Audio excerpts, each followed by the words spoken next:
rim. Over 100,000 strong when the game begins.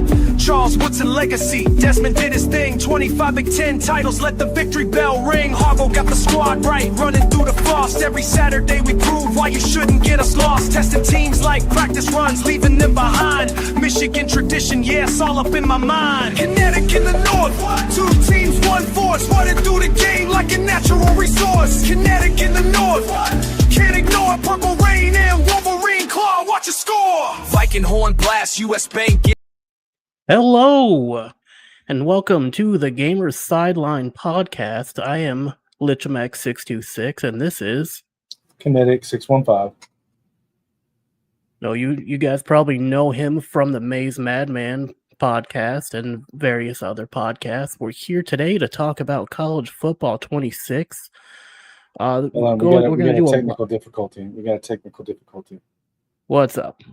It does not look like it started streaming on my channel. On YouTube? Yeah. Let's go over there and you're double checking it on yours. I'll double check it on mine. Yeah, it still says waiting for Kinetic.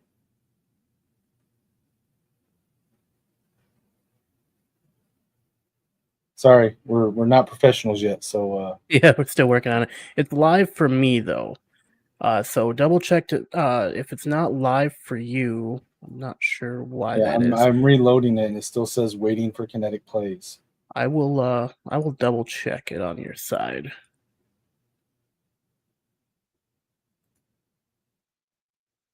It shows that it is live now.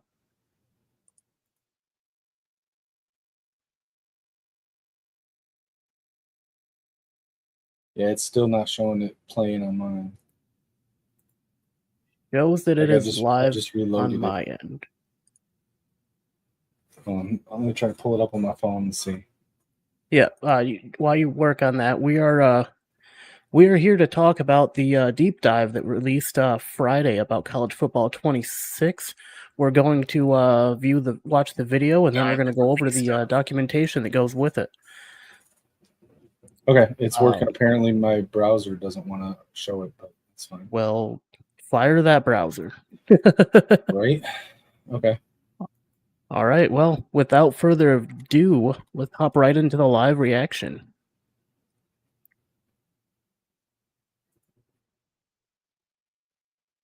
All right, go for it. Welcome to the EA Sports.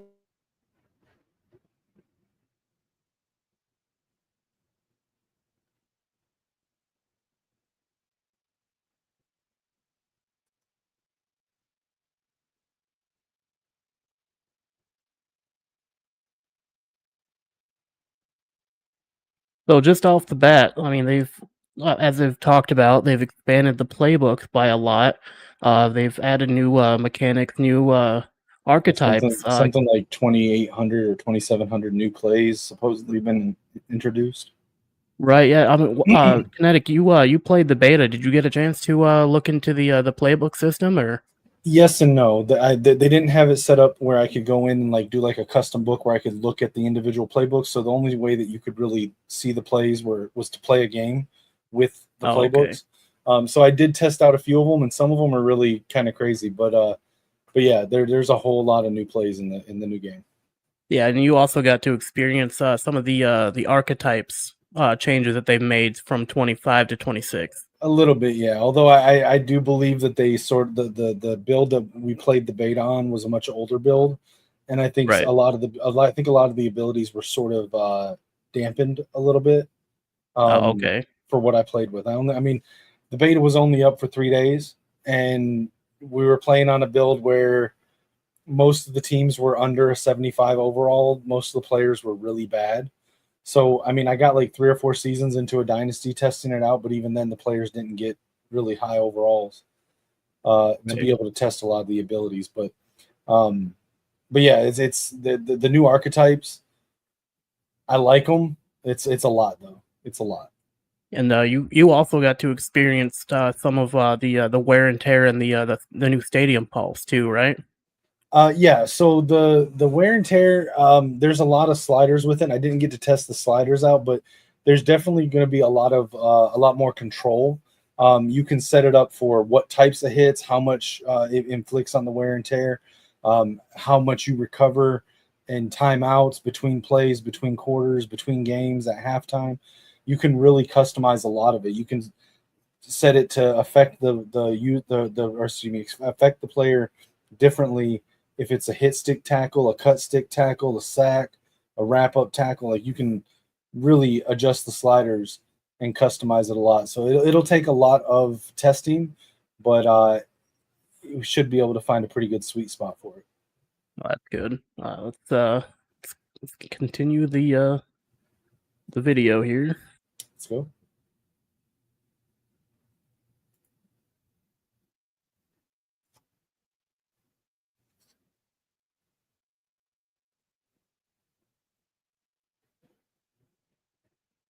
Yeah, so pause that real quick. Yep. So the real coaches, okay, is 136 teams in FBS football. There are over 300 coaches. So not only are we getting the vast majority of the head coaches for all of the teams in FBS football, we're getting the majority of the coordinators as well. Now, obviously, not every coach is going to be in the game. For example, Bill Belichick is not in the game, just like he was never in the game for Madden. Supposedly, Coach Prime, Deion Sanders, is not going to be in the game as well. I'm a little curious if that's not a bluff, the same way that Arch Manning wasn't going to be in the game for 25, and he was. Right. But it's been reported that Deion's not in the game. And there are a lot of coordinators they weren't able to get into the game, but you're going to see a lot of the well-known coordinators. Both of us are Michigan fans. It's been confirmed that Chip Lindsey and Wink Martindale are in the game. Penn State's Andy Kotelnicki and Jim Knowles, they're coordinators. They're both in the game, along with the head coaches. So it's going to be very immersive, and it's going to get a lot of fun when you get into, like, obviously, if you're doing like dynasty leagues or doing a dynasty where you create your own coach, you're not playing with these coaches. But in the coaching carousel, it'll be interesting to see which of these coordinators that we all know you can get and hire as coordinators in the dynasties, or even some of the head coaches that become coordinators at different points. So it'll be interesting to see how that plays with the coach carousel and the real life coaches and coordinators. Yeah, I mean, from what they're talking about right now is the unique schemes that each coach brings to each game. Well, you were playing in the beta. Did you experience any of that, or had they not added that in by that build? No, when in the build that I played, they didn't have any real players or coaches. Okay, so they didn't have a chance to you didn't have a chance to experience like the coaching alterations that would happen throughout the game, like Not what they're really, talking yeah. about here. Yeah, no, I don't believe that I experienced any of that. The gameplay itself was a lot of fun.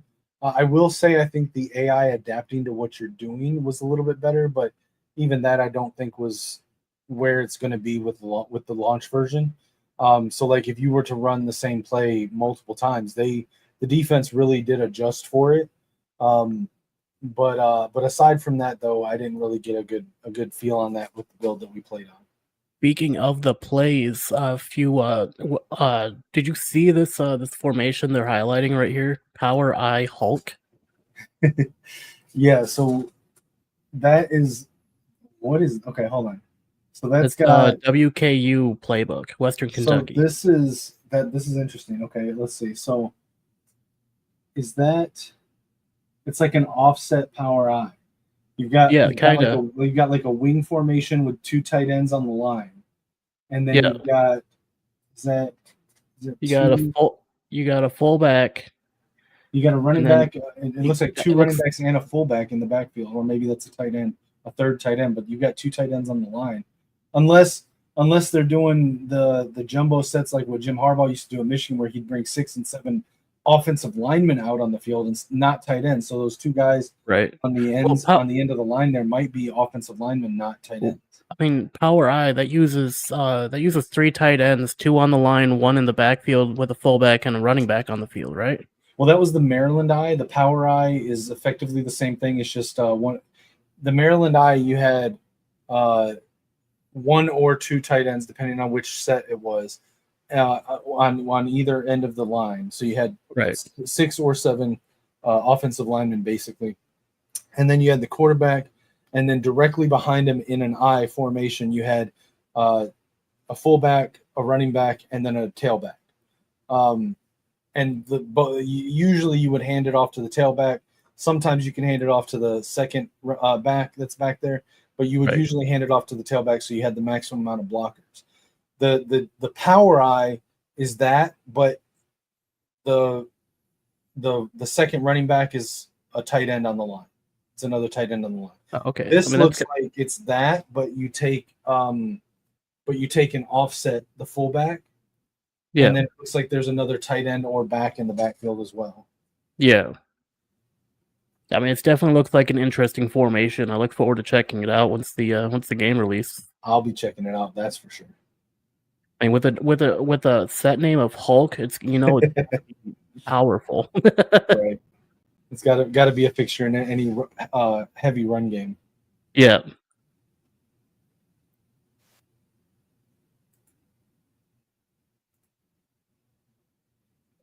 $800 new plays, 45 new formations. Oh, there's more than 800 new plays. New option types too, new motions. All right, now stop right there real quick. So back up and look at that again. When he rolls out, the camera turns. I don't know if this is a default camera or if this. Yeah. So back it up just a little bit more. Couple more seconds. So if you watch when he hikes the ball and he scrambles out of the pocket, the camera rotates so that, remember in the 25 or in the older Madden games, when you'd roll out, you would almost lose sight of the left side of the field here. Yeah, like that right there. The camera's rotating almost like like you're on an all-22 drone camera, so that you can see the entire field. It's going to be a little disorienting at first, but I think it's better overall. It looks like it definitely is going to be a little disoriented when you first start doing it. That's for sure. I like the placement accuracy, or not the placement, the revamped passing bar there. I like that. I like how it shows you the ranges rather than you kind of having to guess where the range is, or they're just being like one little peg of where you have to hit. And I feel like when the game first dropped in 25, it was like that, and then they changed it at some point. I don't know if there was like a bug with it or something. Right. But I feel like at the beginning you could see where the zones were, and then at some point they took that away. Because you have the yellow zone, which is the bullet pass, and then you have the orange zone, which is a mistimed pass. So that's where like you might get it, you might not. So generally, when you're throwing, you want to try to hit like the yellow zone right there, and that's like this is kind of how it looked like when they first released Revamped. And yeah, I think you're right. They did change it. Now it's just the bar changes color as it raises, rather than this. And to answer the other question that you asked that I didn't answer, the Stadium Pulse, it's way more brutal than it was even in 25. The like the kicking meter changes based on the pulse. The play clock, if you look down there on the new score bug to the right there. Yeah, right here. The play clock. If the Stadium Pulse is going, that thing is shaking. It's pulsing in and out. It's fading in and out where you can't see it. So like even stuff like that, it becomes. Now I don't know if it. That's the question. I heard someone else ask this question on another podcast. But will the scoreboard clock change with the pulse? I didn't notice that, but I wasn't looking for it when I played the beta. I mean, that might be something that they go into deeper into the video here, so we might have to stay tuned and keep an eye out for it. Right. Gonna hit play now.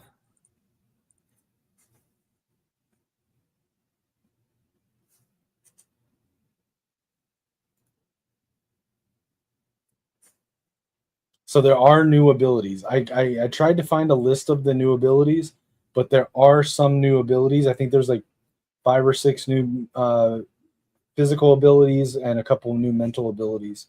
I don't know if we're going to see any here, but I think these are the kicking ones. Those are all in 25. But there's a couple. What is interesting is this portion right here. Yeah, so this is formation subs, I believe. Yeah. This will be really interesting because like you can set up not just by formations but by formation sets. So like for example, in my Oh wait, playbook, no. This isn't formation sub. This is the game plan. Like when you're building oh, your playbook. okay, So this is how you rate them now. So you have instead of stars. they just have them But then all in there. look down there on the bottom right, underneath. It still has the star rating thing. So I'm curious. Yeah, but instead of like just like choosing a star, you just like they all start out at It's like 10. it's like a It looks like frequency. It's like a frequency percentage. yeah, one. and it looks like it doesn't look like you have to add them all in either. It looks like they just all get added in, and then you just rate them on if you would use them. That's kind of what it looks like. They kind of glossed over it in the video itself and just talked about how you can craft dynamic game plans and whatnot. But I mean, judging by it how it looks right now I mean, it kind of looks like they just add them all in and then you just rate them. Which, if Maybe. that's the case, that's If gonna make life a lot easier. If they do that with AI, that might work. I'll have to see how it works though, because Yeah, I mean, they may just be using a stock playbook. And something I noticed with the stock playbooks, when you go into like if you were to go in and create your own playbook and use a stock playbook as sort of a base to start from, yeah, almost all of the plays that show up like in a game with a stock playbook are only rated with half a star. So it may be that the stock playbook that we're looking at right here that's just what they have set up. right. But I mean, if it does automatically add all the plays in as you add them into your book, into the game plan, I mean, that would be amazing. That would make life so much easier when creating playbooks, especially if you're someone who likes to use coach suggestions, like I know you are. I mean, that would make your life in creating your playbook so much easier if they did that. Oh yeah, no, 100%. That was one of the. So like I can do it without the coach suggestions, but I like setting my custom playbook up to suggest the types of plays that I like to run in situations. So I enjoy that aspect.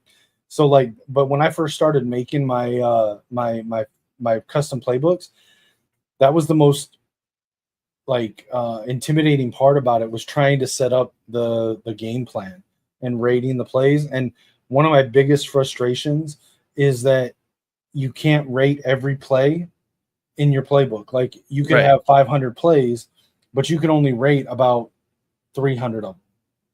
Yeah, which is crazy because like if you can add in 500, you should be able to rate all 500. But Yeah, 100%. at the same point, if you're someone who can create your own playbook, like I think a good assumption can be made that you're not someone who relies on coaching suggestions, which I mean at times can be beneficial because then you don't you're not reliant on an AI to tell you what to run because you kind of know your playbook, you know what you want to run. But when you have 500 plus plays, sometimes it's helpful to have a suggestion. Well, and the thing for me with doing it, like, because I could play it without the suggestions, right? And there are plenty of times where I want to run a specific formation or specific play, and I'll go to formations or I'll go to play type or I'll go to favorites and I'll search out the specific play. But something that I've found, especially in user games, and my playbook is really designed for this, is to not let a person key in on what I'm doing because they've seen me do it. So being able to have the flexibility of I like these 20 plays in this situation, so suggest me 10 of them and let me pick one from it, and being in most cases being equally okay with running any of them makes it so it's less it's harder for my opponent to predict what I'm going to do. Yeah, see, for me on the field, like when I'm using a custom playbook, I just like to keep them guessing with the same formation, so they can't really key in on if I'm gonna run it, if I'm gonna pass it. Like a lot of the times, you don't it's hard to tell when you're just seeing the same formation. Like that out of this formation, I can either run it, I can pass it, or I can run with the QB, run outside, run inside. Like I can hit multiple areas of the field out of one formation. That's what I like to do. So like a lot of times, like I just run in formations, which I mean, this isn't going to help with that, but it is going to help me discover. It might help me discover new formations in my book that I added in that I forgot about. If it'll just suggest me, I can always especially if I'm like low on time because I spent too long looking for a specific play, I know I can always just hop to coach suggestions in my custom playbook, pick a play and roll with it, you know? And I Right. mean, and if this does what I think it does, that'll be extremely helpful moving forward. If that is the case of what we're seeing here. Right.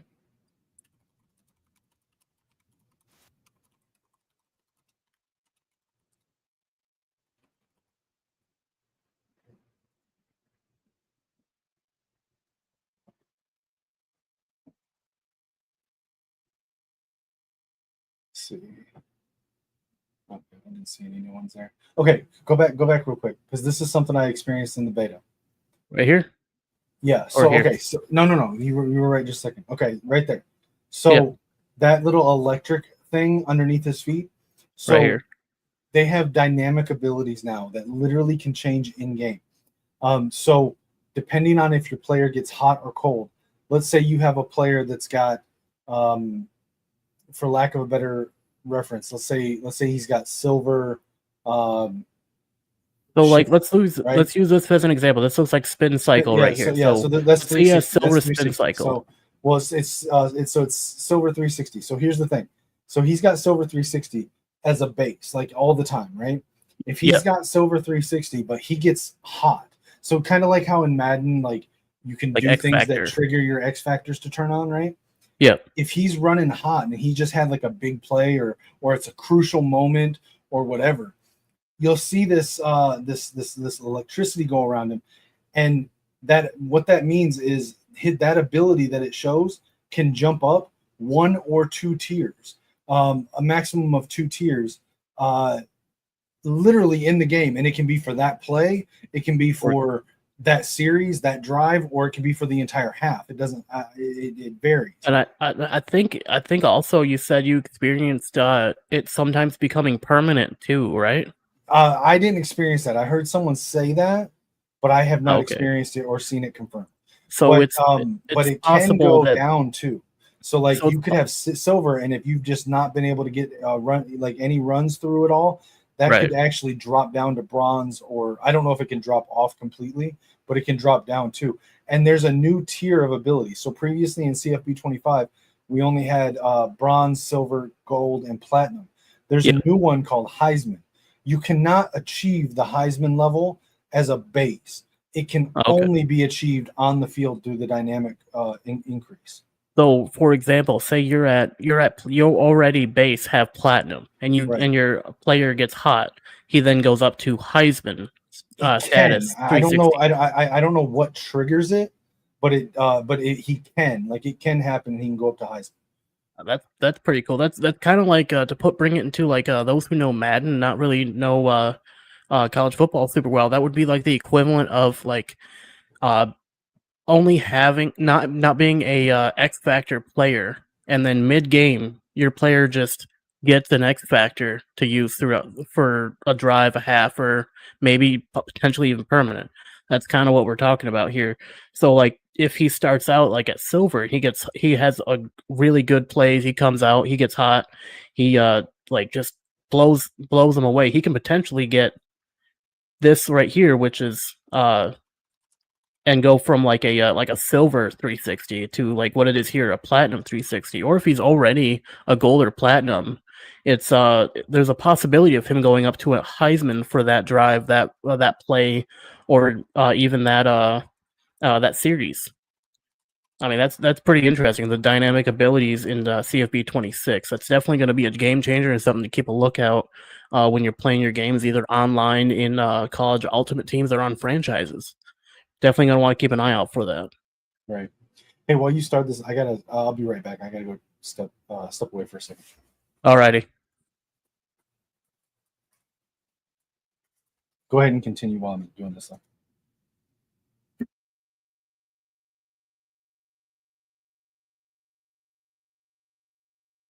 Okay, so they just talked about it right here. So if you already have a platinum ability on your player, if they get the if they get that boost after a big play, they will automatically go up to the Heisman tier for a certain amount of time.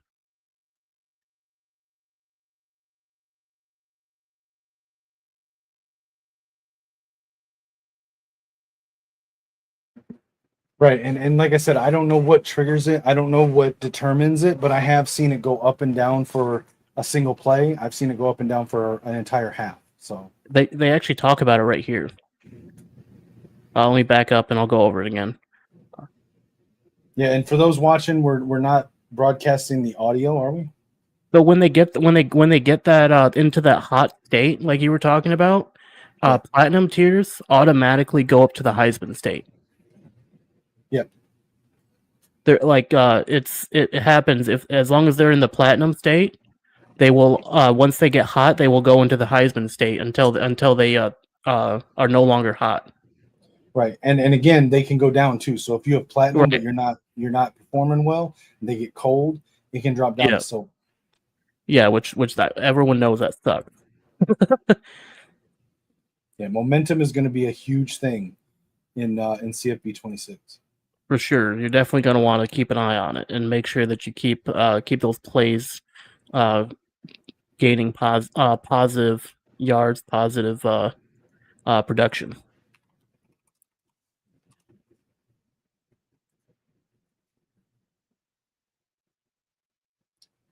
Now that was crazy. Did you see that? The one-handed catch. Yeah. So that, from what I understand, those type of plays can only happen when you get that hot move to Heisman for the ability. That may be wrong, but that's what I was told. Well, but if you look right here, he's not hot right here. Well, it doesn't show it all the time. Like the Right. little graphic only happens for a split second before pre-play. Oh, okay. But like a one-handed grab, that's crazy. Like that style, that's crazy. I mean, yeah, that's typically only something that we've seen really in Madden thus far. I don't think they have those spectacular catches like that in college football, at least right now. They do now. That I know of.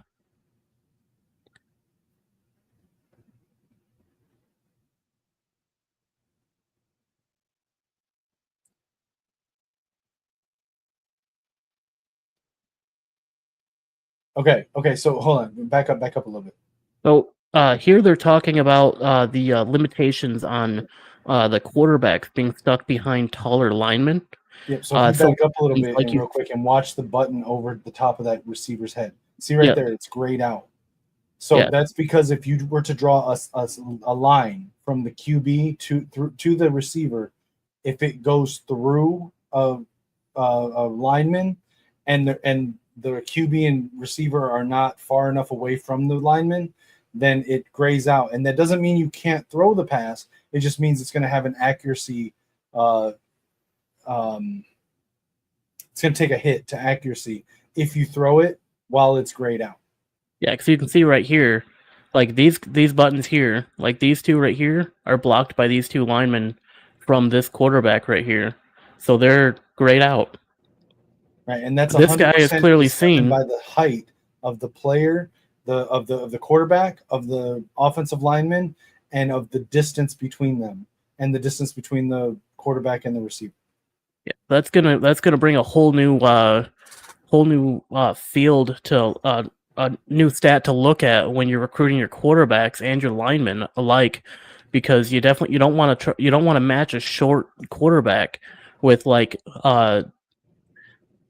giant lineman, because he's not going to be able to see his receivers, as you can see here. Like he can't see these two, otherwise you're gonna have a harder time playing the game. Like it's not going to be impossible, but I mean, like you're going to lose sight of your receivers. Like so, here, it even goes into strategy. So it's lit up, and you see these two are grayed out because and that's the distance between these two. It's the distance between the quarterback and the receiver.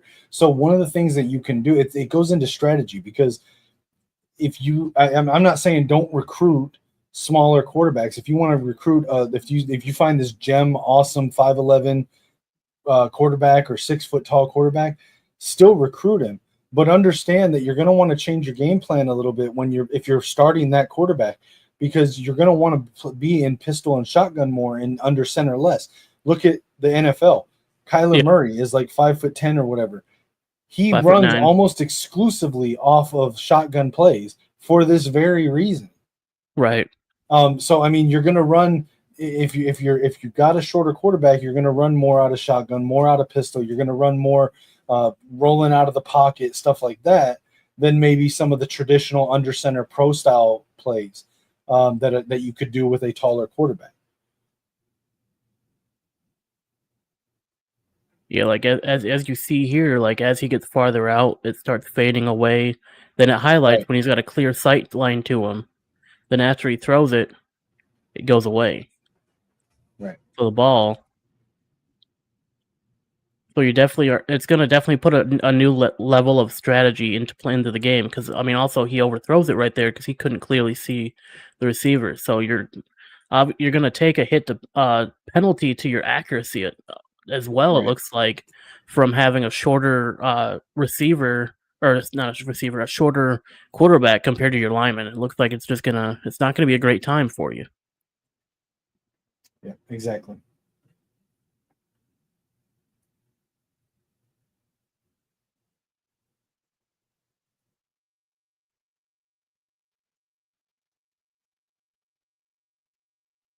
Yeah, so see, these are all the wear and tear sliders that you can adjust. And I mean, you can adjust it by position, so you can set it so that like certain positions take more or less wear and tear from hits. You can set the type of plays that get, like, just look at it, like, it's crazy. Yeah, you can see like you can wear and tear on the tight ends, wear and tear wear and tear sub strategies on the offensive line, on the out on the linebackers, like. Okay, so the sub strategies are interesting because, and I believe I've seen a graphic going around, but like it had like 4 or 5 default or settings. It has the default one. It has one that's like keeps it fresh, so it's Yeah. like where you want to have constant rotation subs at Right. that position. You have one that's like, I think it's that one that you see up there for the tight end, stay out. Yeah. Which is, you want to play your stars and your best players as much as possible and only bring them out when you have to, or custom, where you actually mess with the sliders. So if you don't want to have to like figure out individual sliders, so I don't even think this is wear and tear. I think this is your auto subs. Wear and tear. This is the dynamic auto subs sliders is what it is. Yeah. So this isn't the wear and tear sliders, but this is the auto subs. So like you can, if you don't want to set them custom, you can do like fresh, like how Michigan, for example, rotates their running backs really heavily, how they rotate their defensive linemen heavily. If you want to do that, but then for like other positions, maybe you're not as deep at cornerback, so you want to have stay out, so you have your stars on the field as much as possible. You see what I'm saying? Yeah. So an example, so the comparison here on the in the current game, College Football 25, you don't have these top 2 options. It's just these 2. You get to choose a range between out and in. And that's based on fatigue, not wear and tear. And right, yeah, and that's based on fatigue. So if they get fatigued, then you can have them auto sub at a certain point and then sub back in at a certain point. Right. So I mean that now they've added some more customization for each player, to be able to change how their players get subbed in and out to keep them from getting injured. With the new sliders for wear and tear, which I don't know if they're going to show or not, but with the new sliders for wear and tear, you can adjust sliders for how much players heal wear and tear damage between plays, during timeouts, between quarters. So like you can customize all of that. So if you're rotating often, you're getting, you're taking less damage, but you're also healing less. If you do stay out, your guys are going to stay out till they're a little bit banged up. But when they come out, every play that they're out of the game, they're healing a little bit. So I think it's very in depth. I think it would definitely make it a lot easier to not have to worry about subbing your backups as much when you're when you have a huge lead going into the final quarter, because you can just set your especially if they've been switching in and out all game. I mean, it would make it a lot easier to set to just rotate them, have them all automatically rotate out in the fourth quarter. Yeah, I personally love this. I do a lot of like manipulation with my depth chart right now to simulate constant rotation and constant sub ins and outs. already using the fatigue system, like what you were referring to earlier, the Yeah. fatigue in and out, depth chart rotations and stuff like that. Like I do a lot of that already to sort of follow that keep fresh preset. Yeah. So I'll probably start out just by setting most of my my position depths as stay fresh. But like I said, if there's a position group where I'm exceptionally light at, like especially if we do like a G5 league like rebuild where maybe I've only got one good running back or one good wide receiver or Right. you know whatever. You want them on the field as much as possible Right. to get Right. those big plays in, but you also want to keep them fresh for when you need them for those big plays. Right, because the less, like the more damage they take early game, the less they're going to be effective and late in the game. Right. Right.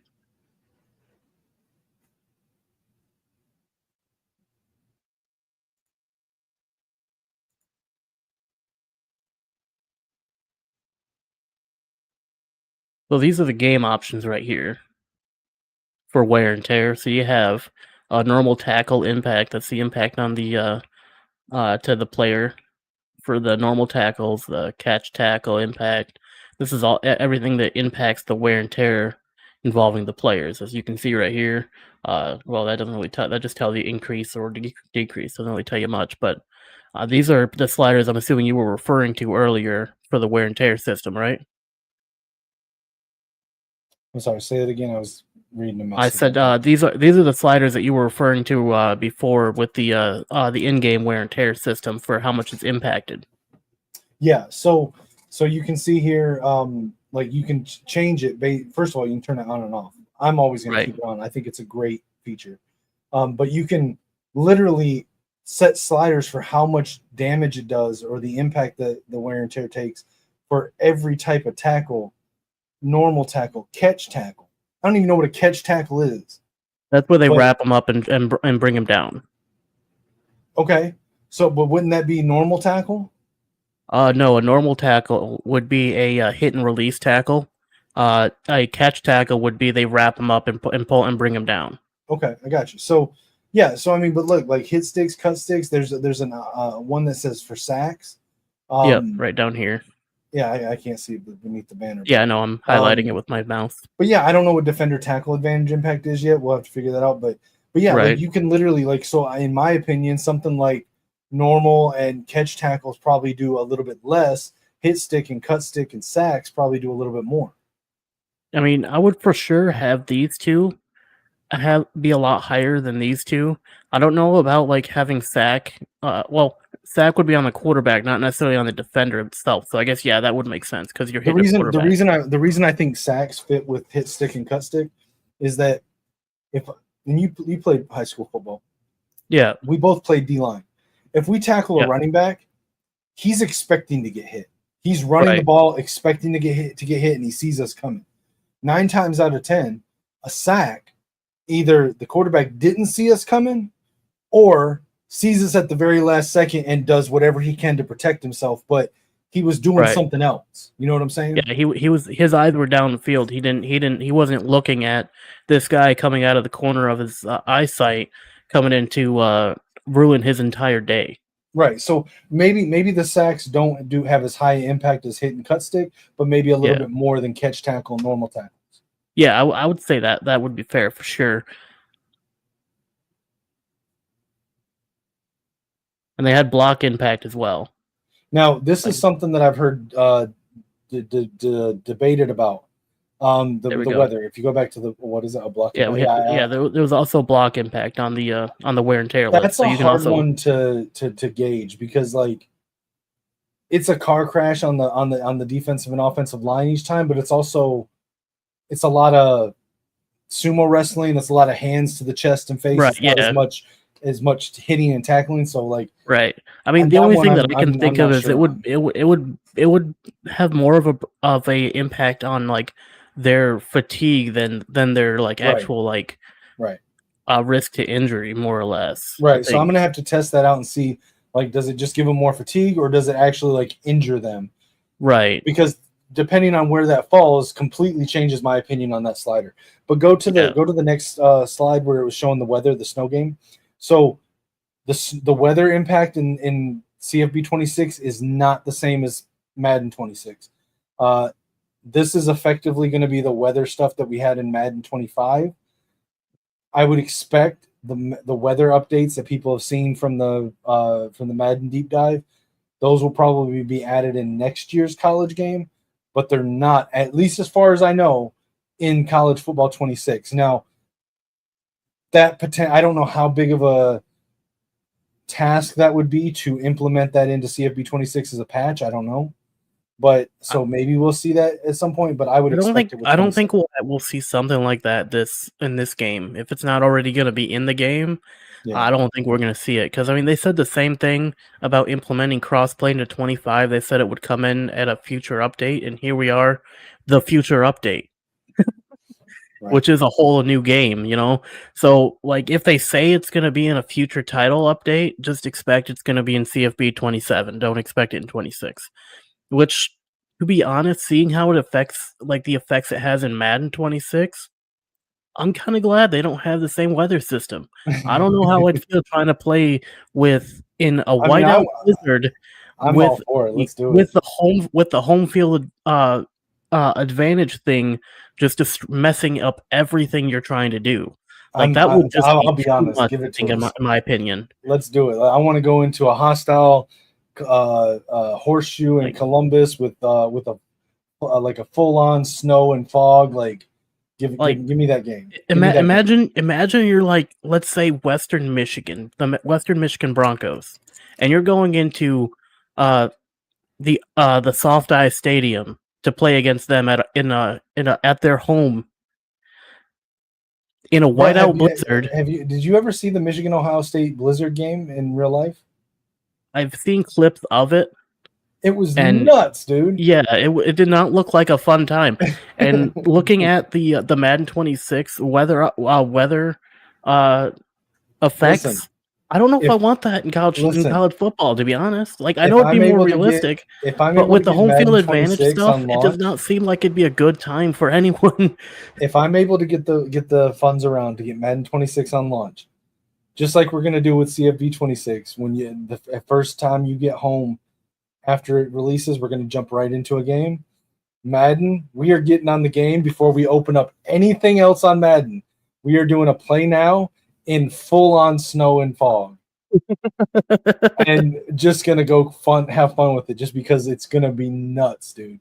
It's gonna be so much fun, and we have to do it. We'll play at Ford Field too. Yeah, it's a dome. You can't have snow in a dome. Ford Field is a dome. Who doesn't have a dome? Who's a winter state? We could do at Lambeau, Green Bay, or Soldier Field in Chicago. Oh yeah, that's true. Or MetLife Stadium, something like that in New York. I think the Northern Blizzards are a little bit worse than the New York Blizzards, to be honest. Maybe Buffalo. I know that gets bad. I know for some people who may watch this, that might seem like a controversial take, but keep in mind we're from the North.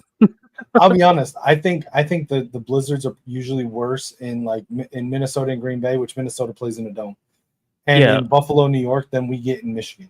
I think the lake takes away a lot of that. I know Western Michigan gets the lake effect, but outside of the shore of Western Michigan, I feel like the Great Lake takes away a lot of the blizzards. I mean, Detroit also gets hit with some pretty bad blizzards because they usually come over from Canada. Canada sends us their blizzards when they're done with them, just like they send us their wildfire smoke. All right, let's keep going. Yeah.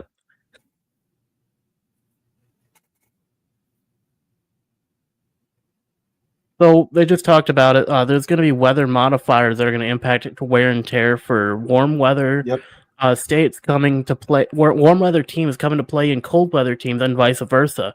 So if you're a cold weather team and you go to play in say you're the Michigan Wolverines, go blue, and you go down to play in Texas against the Texas Longhorns at their home.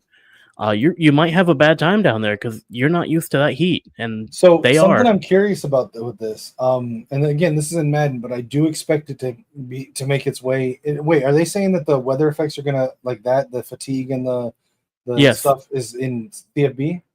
Yes. Okay, that's awesome. So here's my question on this, and this is with Madden and with college football. So is it based on your geographical location, or is it based on what you play in? For example, in Madden, I'm a Vikings fan, right? Yeah, They play in unfortunately. Bank of America or US Bank Stadium. US Bank Stadium. That's a dome. It's a great stadium, but it's a dome. They're in Minnesota, where they get some of the worst cold weather, but it's a dome. So my question is, if the Vikings play in a dome, and we go to like Arizona, do they get the penalties of a cold weather team that would go to the fatigue penalties going to a hot weather state? I would, and vice versa. If there's a southern team that plays in a dome, well, I guess that wouldn't matter. If they play in a dome in a northern city, like if they go to Minnesota, are they going to have penalties because they're playing in a cold city, or is it not going to matter because it's a dome? Like, I get it if it's like if you're talking about like Raymond James Stadium in Tampa Bay, and the Buccaneers come up and play in Soldier Field and it's a snow game, or if the Bears, who normally play outside in cold weather, go down to Tampa Bay and it's 110 degrees or whatever, and they're getting fatigue penalties. But what about the teams that play in domes? Is it location based, or is it home stadium based? You know where I think that information might be found? I bet it's probably in the deep dive documentation that we're going to get to later on. Possibly. We'll see. I also realized that I could have had the captions on this entire time. That would have made this a lot easier. Yeah, a little bit. It's okay. It's okay. We'll be professionals one day. Yeah, one day. All right. So this right here, this is something I did experience. So with the enhanced wear and tear, the players will give you visual clues when they're hurting.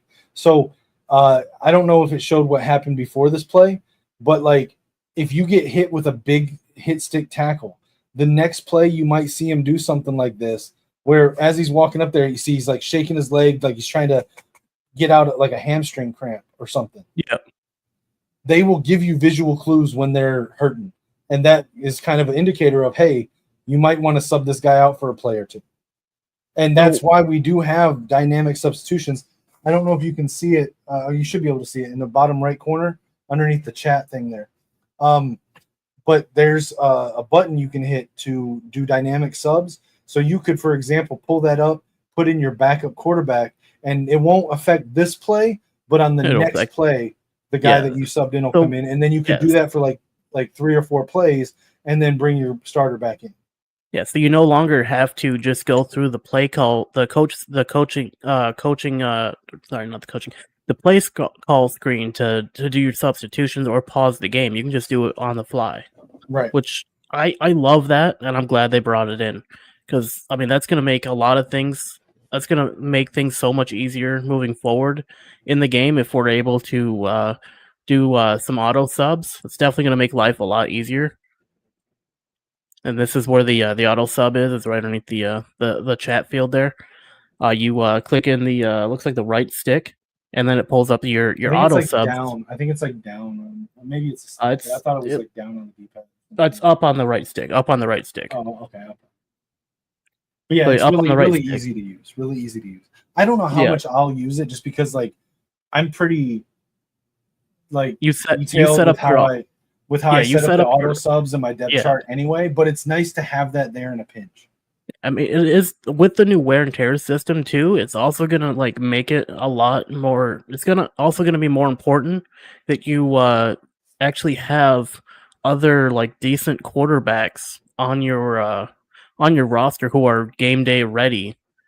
So that way, if you have to sub them in for a couple plays, they're not going to be a detriment to your team. Right. So it's definitely going to make the recruiting of your quarterbacks and really every position on your team more important than, I mean, I'm not saying it wasn't important before, but it's going to definitely add another level to how you recruit in this game with how the wear and tear system is and how the auto subs is. Because I mean, I think to rely so much on the auto subs since you could just sub players in and out mid play that'll affect the next play. I feel like the more that you sort of take control of the fatigue subs, the wear and tear auto subs, the formation subs, your depth chart. The more that you sort of master that for rotation, the less that this matters. But like I said, in a pinch, in an emergency, in like a specific situation, I think it's really good. But I feel like I said, the more that you implement controlling the other aspects of your game plan for your team, the less it's going to be needed. But it's nice to have. Yeah, especially like if you notice that your quarterback, or let's say your star running back right here, is looking just ragged, and you know that he's not going to do so well if you keep him out there, but he's not auto subbing out for some reason. You can just go over here to the sub menu and just sub him out real quick, and then you're good to go. Let him rest, and you put in your backup. Yep. I think that's going to add another level to wear and tear sliders. You're going to get healing from wear and tear play to play. Right. And I think that's definitely going to add another level to game planning moving forward in CFB 26. Kind of something that you didn't really have to consider too much in CFB 25, since like subbing was just a big pain in the butt trying to manually sub players in and out mid game, because you either had to pause up or you had to do it through the play call selection, which took time off your play clock, and it was just not a great time. Which hopefully once we get hands on the game, I'll be able to check this out, the sub menu, and see how streamlined that actually is, and see if that's actually a net benefit, or if it's just going to be another aspect of the game I just ignore. Right. I mean, I think it's nothing but a positive. It might be a very small positive, but I don't think it could be anything other than a positive. Right.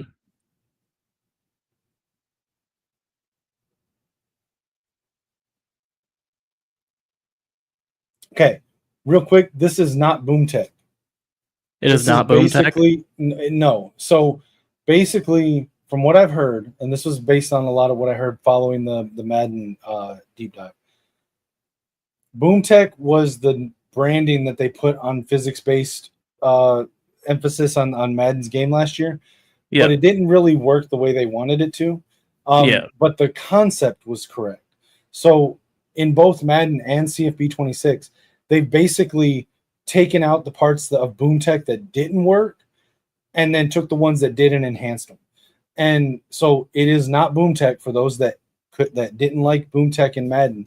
It is not boom tech. It is, however, physics based, and it goes beyond more than just tackling. It does matter in tackling, but they've streamlined like how the tackles interact. They've streamlined so that you have the correct animations. You're not like tackling and like bouncing off of each other in unrealistic ways. It's more about your height, weight, the speed and momentum that you've got, your ratings on break tackle, tackle pursuit, all of that factors into how the tackle happens. But it's just a greater emphasis on size. So like a 5'10" DB trying to tackle Brock Bowers is going to be a lot harder than it was in previous years in both games. But it is not boom tech. It is the best aspects of boom tech enhanced, but it's not boom tech. Well, it's definitely going to put more of an emphasis on your angle of attack when it comes to getting that tackle successfully, rather than be like in Madden, where you can, depending on the settings you have set up for yourself with boom tech, you can basically be at least somewhat near the target and still be able to get a good hit stick off on them. Whereas too, like in this game, it sounds like what you're saying is the angle of pursuit is going to have a bigger impact on whether or not that tackle works, along with like your player's size and their weight. The angle of pursuit has a very small impact, but it's bigger than it did before. Right. So with the physics-based tackling, also, it's also going to put a hamper on those who like to make who like to just make their players look bigger on the field, because you can't if you change their weight, that's going to have a gameplay impact now, whereas before it really didn't. So like before, if you had a player that looked big, but in his bio it showed he was like 195, but he looked like he was like 300, and you wanted to change that so it matched, you can't do that anymore because it has an impact on the game now. But on that note, from the beta, I can confirm so in CFB 25, a player's height and weight never changed. Like Right. you would recruit an offensive lineman out of high school who was 280, 290 pounds, and he'd be at your school for 4 or 5 seasons and never get any put on any more weight. Yeah. That has changed. The players now will go up and down in weight. I've heard people say that they saw it in the beta go up and down on height. I did not see the height.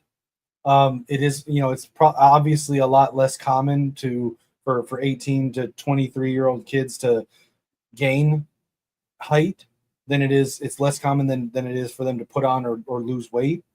But the weight does change, and with the physics-based engine, that weight's going to matter now. Oh, so yeah, if you for sure. So if you move a DB to linebacker, yeah, over the next 2 seasons, he's probably going to put on some weight.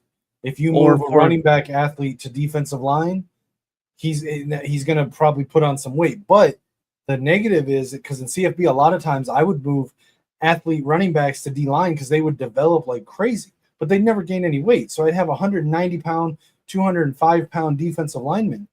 Now, until they put on some weight, that's going to be a little bit of a mismatch against some of the offensive linemen. Right. And I mean, along with that, like there are some people in the leagues that I play in who like to take like fast receivers and move them to tight ends. So I mean, that would actually make it viable. It would actually have some sense behind moving them to tight end if you want them to get to put on they'll actually put on weight and become like an actual tight end instead of remaining as a receiver. So they could potentially lose speed in that aspect. Yep. So they could start off as like a 99 speed excel, and then we move them to tight end. Their thought process and their the scripting in the game is, oh, we gotta get some weight on because I'm a tight end now. I gotta block along with being able to run a route. So I got to put weight on so I can block effectively. So that's definitely going to put a hamper on those people who like to move receivers to tight ends for that speed benefit, because there's a good chance that receiver is going to gain weight to be a tight end, Right. And that's I like that. That definitely takes one aspect out of the game that I really not a huge fan of. I will say this too, and this may have just been the build that I was playing on for the beta, but the recruits very, very rarely had speed or acceleration higher than 90. However, they seem to develop speed and acceleration better or more easily than they did in CFB 25. So it's not going to be as easy to recruit all these burners on offense and defense. You're going to have to recruit guys that have 84, 85, 86 speed and then hope that they develop. Right. Which that's definitely going to add an interesting aspect to the game going forward into CFB 26.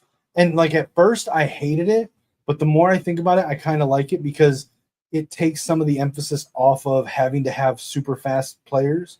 Right. And like they can still develop into 90 to 95 speed and excel. And the really, really good players can develop like higher than 95. But it takes the emphasis off having to find them, because the majority of receivers, for example, on most teams are going to be in that 85 to 90 range. So it takes the emphasis off that you have to have those 90 plus guys. Yeah. Which that's going to be a really good thing moving forward. I think so.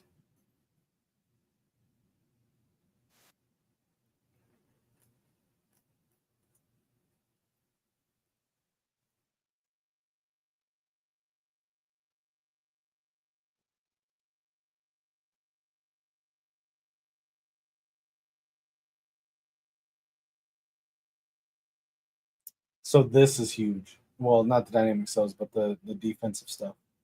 No.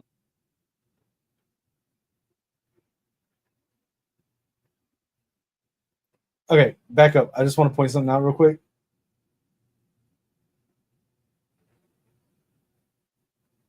I'm going to point out a little bit more. I'm going to point out one good and bad thing.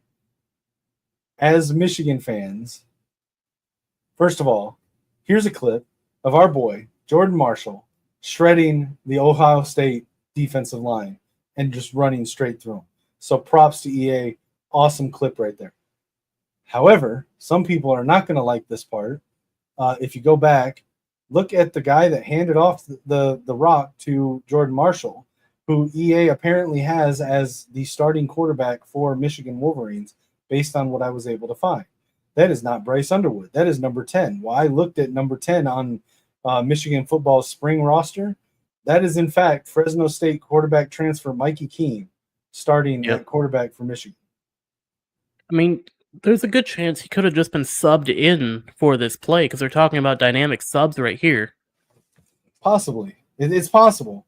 But I mean, this is right in the section where they're talking about dynamic subs. So there's a good chance that he could have just been subbed in for our boy Bryce Underwood, you know?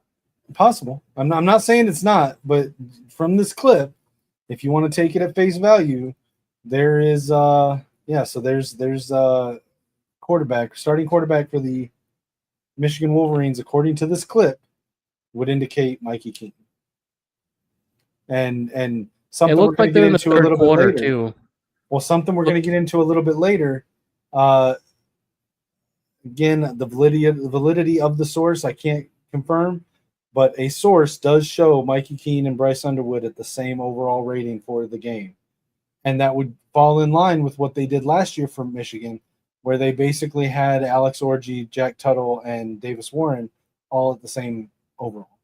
Starting out of the before the first roster update, at least, because after that they completely nerfed down Alex Orji, and raised up Davis Warren. Right, but the final ratings though had them all at 75. Yeah.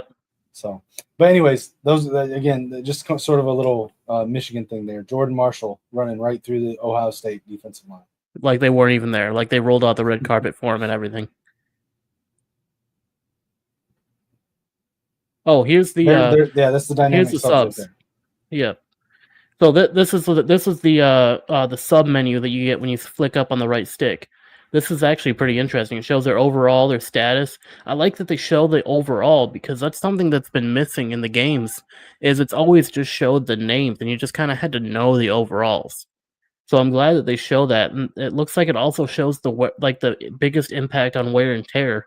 Like if you look here at Phillips, wide receiver 4, it shows that he's got some wear and tear on his right foot. Then wide receiver 3 here, the slot receiver, C. Hagan, has wear and tear on his left leg. And he's at a 62 overall and a 64. And then it shows he's got heavy wear and tear right here with that red box there. And this one, and the same with the slot receiver, C. Hagan, also has a lot of wear and tear. So I mean, this is actually a really interesting little chart here that you get when you hit. It tells you what part is injured too. Yeah, and it also shows their overalls as well, which I like. I've been wanting that in a sub menu since I started playing these games back in Madden 24, because before you had to just kind of know which players were good and which players were your deep depth chart backups. You know what I mean? So another thing too, I would find myself in CFB 25, especially having so many teams, so many leagues that I would play in. I would have to pause the game to go back in and double check. Okay, is this quarterback a scrambler? Is this quarterback a field general? Right. Is this running back a power running back? Is he a receiving back? Is he a elusive back? So, you know how in CFB 25, in between plays, when you go to the play selection screen, sometimes it would come up with the player information, right? Yeah. It does that now, but on the little player card that it shows in those screens, it shows their archetype too. Oh, that is awesome.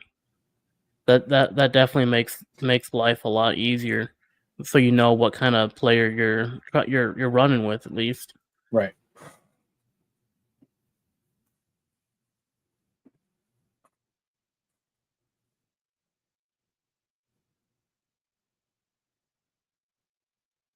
Okay, so I'm going to be honest with you. I don't know if the blocking AI has gotten remarkably better. It is slightly better, at least slightly better. What they're talking about here is your ability to control the direction of the blocks to create a hole here. So it looks like what he did is he changed the blocking scheme of this guy right here to push him more outside, and then this guy's pushing more inside to create a hole right here for the running back to run through. And I think that's Right. something that I really think has been missing from the game, because like in actual football, you can control this kind of stuff on the line. I don't know why we haven't been able to. What's unclear here, though, is that a pre-snap adjustment Yes. you make, or is that a post-snap steering, like playmaker steering? Let me Because see. on the flip side, the defensive linemen have an ability now to control blocks that is post-snap. So I'm curious how that interacts. Was that like, you see what I'm saying? Like, was this an adjustment he made before the snap to change the blocking for that gap? Or was it something after he snapped the ball that he pressed on one of the joystick, like the right joystick or something, to be able to direct the blocker? So it looks like it's post snap that you can direct the blocks, kind of like with playmaker is what it's seeming like. So how does that interact then with the new defensive lineman ability to steer blocks as well? I would assume it's probably a similar mechanic. Would be my guess. But how does that, like, let's say I'm playing against you and you're running the ball and you're steering your offensive lineman, and I'm controlling my defensive end that's on that lineman, and I'm trying to steer the block my way. What determines who wins out? The strength and skill of the players. So it would be your defensive lineman skill against my offensive lineman skill, and you'd clash together, and whoever has the highest skill and the highest strength would end up pushing out. That makes sense.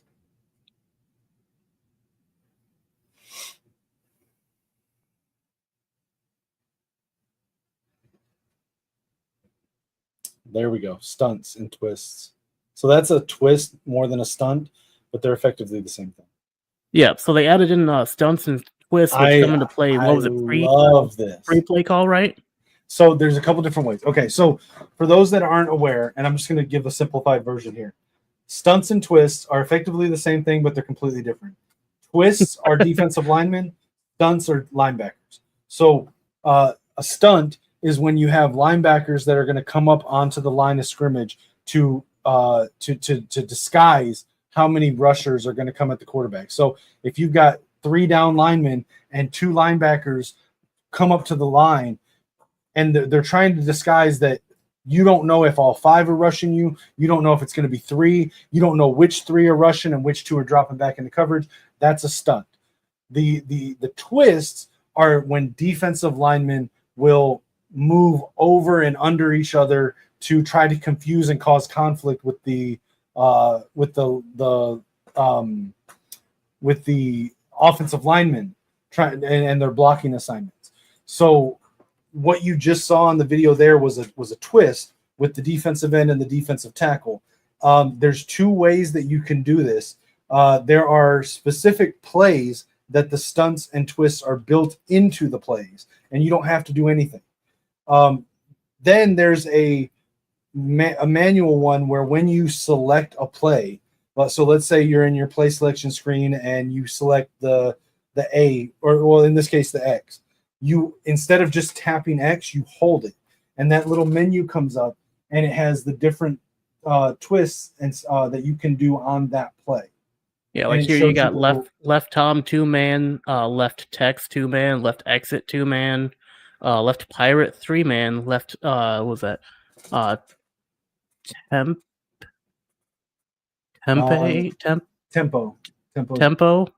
That looks like an E.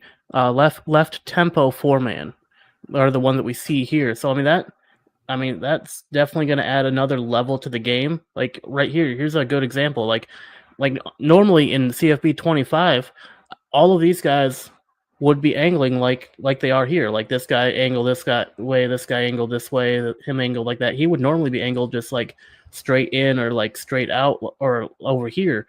But they chose a different scheme to where he's gonna now shoot out, he's gonna shoot in, and he's gonna come try to wrap around 68 right here to get in to get the sack on the quarterback right here. Yep. So I mean that's definitely gonna add another And layer I'm of. going to point out something here too, is that you want to choose what plays you do this, knowing what's going to happen on the play. For example, if you on this twist or on this stunt right here, or excuse me, twist. Let's say you had a DB lined up just outside that defensive end, and you were on a nickel blitz right there. Yeah. And Which it you looks do like a he does have a twist. DB lined up right over here. Right, but if you were to do a twist where you try to pull that tackle inside to open up the lane for the nickel blitz. Yeah. Like there's so much strategy involved in this. And shout out to Dallas in the chat. You want to bring up that comment real quick? So yeah, so this is my biggest concern about all of these new features on offensive line and defensive line are the meta players going to find ways to glitch out the line with these stunts and twists? I mean, I will be the first to say that for a fact they are going to. They're going to find the glitchiest ways to mess with the game's AI, because EA My hope- AI my is hope is not that hard the- to mess with, because it doesn't seem like they put their best foot forward when it comes to developing the intelligence of the characters on screen. Yeah, I mean, my hope is that EA is going to at least try to combat that as much as possible, more than they have in recent years, because they've been trying to get that out of the game, but they haven't been as vigilant as they could have been. I mean, I think it's very naive to think that players won't figure out how to do it, but that's why I love the leagues that I run and that I'm part of, because we've all basically agreed not to do that stuff. And it makes the game so much more fun, so much more immersive when you're actually trying to play a football game instead of trying to beat a video game. Right, yeah. And I mean, and one thing you also got to keep in mind is there are millions and millions of people playing these games, trying out different tactics, different game schemes. It's inevitable that regardless of what EA does, that there's always going to be those glitch plays out there, those glitch adjustments that are just going to mess with the AI. When you have millions of people trying things, someone's going to figure it out. In the internet world we live in, it's going to be online. You're going to be able to find it, and you're going to be and then everyone's going to be doing it. So I mean, I hope it gets significantly better, and I hope there's a better way to combat it from the offensive side of things than there has been. Because currently your offensive options were slide left, slide right, max protect, and hope for the best. And now with these ability to block steer and everything, hopefully it improves the way that we can block those glitch blitzes that we see, like the looper blitz, the crossfire, the Sam Will, the mid blitz 0. Like a lot of those blitzes, like if you depending on how you set them up, they end up being extremely glitchy to the line and also to the play. So there is a new mechanic, and I don't know if the video is going to touch on this or not. There is a new mechanic that is helpful in combating some of these things. So correct me if I'm wrong.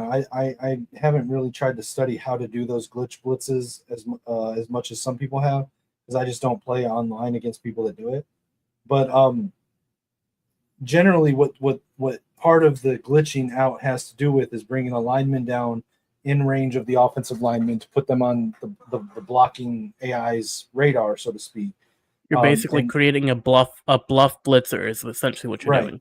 So there is a mechanic now on offense that you can unassign a defender.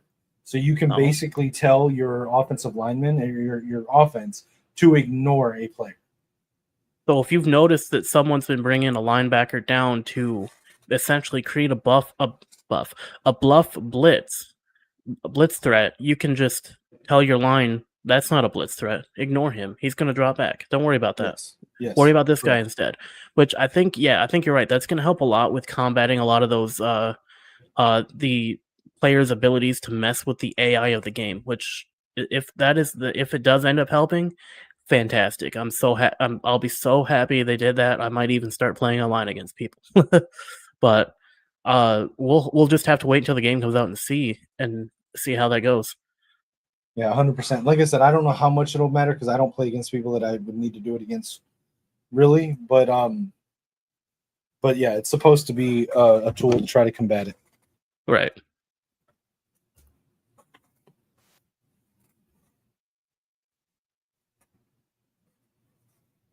Let's see this. It doesn't really show a stunt here. It's showing a twist while he's talking about stunts, but Right. they're Yeah. effectively the same thing. It's all about bluffing and bluffing the rushers, putting the quarterback and the offensive line into conflict and confusion. Here's an example of a it's a cover 3 with a stunt. They got this right end over here rushing to the middle. So basically you're simulating outside pressure and then pushing for more A-gap pressure. So they're anticipating that they're probably going to be doing a run up the middle here, and they have everyone essentially looking to defend the middle of the field, and then they have one safety right end over here guarding the right side over here. I think this is the left, this is the right, but you know what I mean. Yeah, they're bringing pressure to the middle of the field to defend against like a either a gap run or it's or they're trying to just push for a gap pressure on the QB, which I mean that is definitely going to add another level to the game. That's going to be extremely interesting to see how that plays out. It's gonna take a while to get used to it because like you have to select the stunt when you select the play, or the twist and stunt, and it's kind of hard because you can't it'd be easier if you could see the front that the offense is coming out in first to determine which one you call. But so it really needs to be based more on what play you're calling that you want the twist and stuff on. Like I said, like if you're doing like a DB blitz, for example. But I think as the game's out and we get comfortable with it, it'll become a major thing for people. Yeah. I think one thing it's definitely going to do, it's going to put more emphasis on trying to memorize more of how these formations look when they come out onto the field, so you understand where you need to put the pressure. Right. Like for this one, like this looks like a prime run play. They got the field spread out, and then they have the A gap here, the A gap and the outside. So they got 2 blockers over here, 1 blocker over here. So if he was going to do an outside, it'd probably be a counter going over this way because he doesn't have anyone really helping over here. Assuming he doesn't know this guy's coming in the middle. So it's either an A or it's a C gap over here. It could also be a pass play. But like in this kind of a situation, if you saw this formation pop up on your screen without knowing what it is, you'd kind of have to guess and see where you want to put pressure or just leave it as stock. See, and I'm not great at guessing plays, but just looking at this formation, I would think it's an RPO to either the running back or the guy that's behind the other receiver there. Yeah, I mean, it could all. Yeah, I could see that as well. Anyway, let's keep going.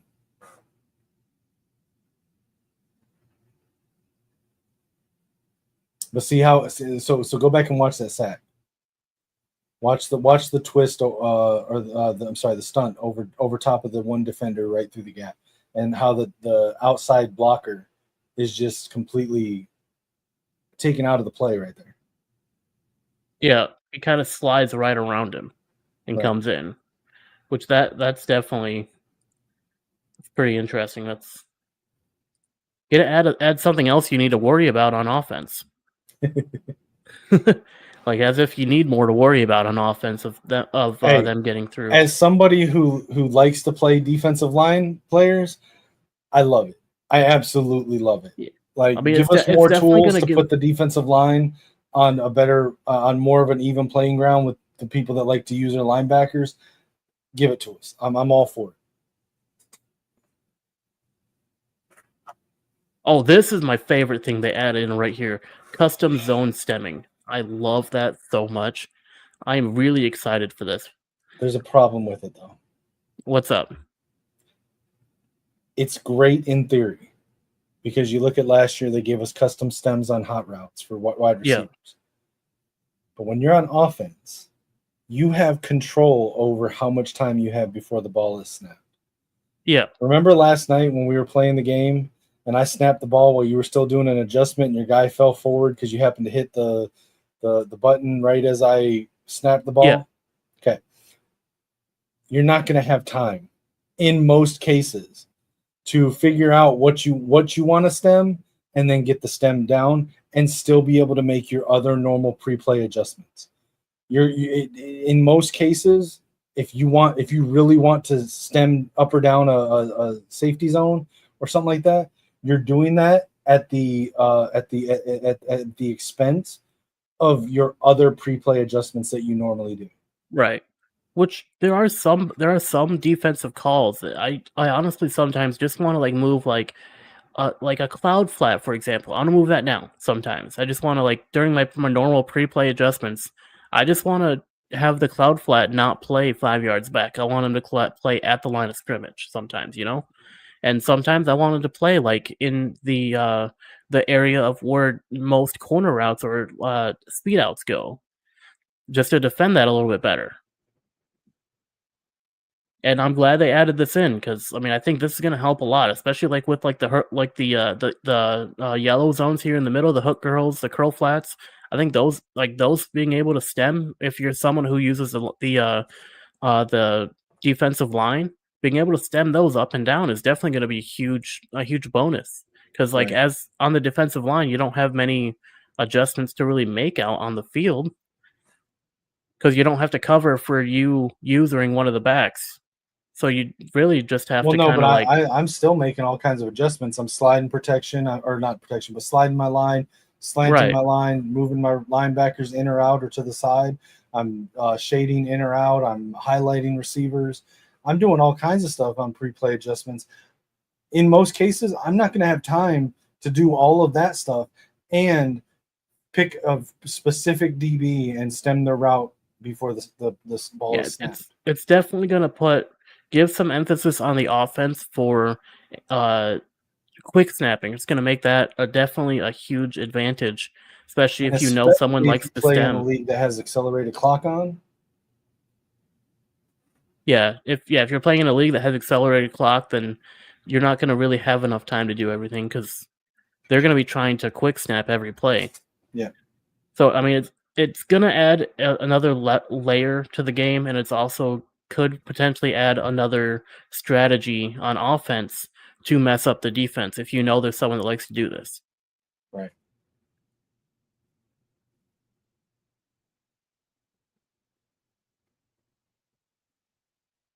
Now this is also cool. So you can set your safety depth here as well. I think that's going to be a lot more impactful than the routes. The safety depth and the safety width, so you can spread them out, bring them closer, have them deeper, have them closer. That's amazing. Yeah, I like that one. Me too. I think they should have had this in from day one when they first released the game, and they should have had this in Madden from the very beginning.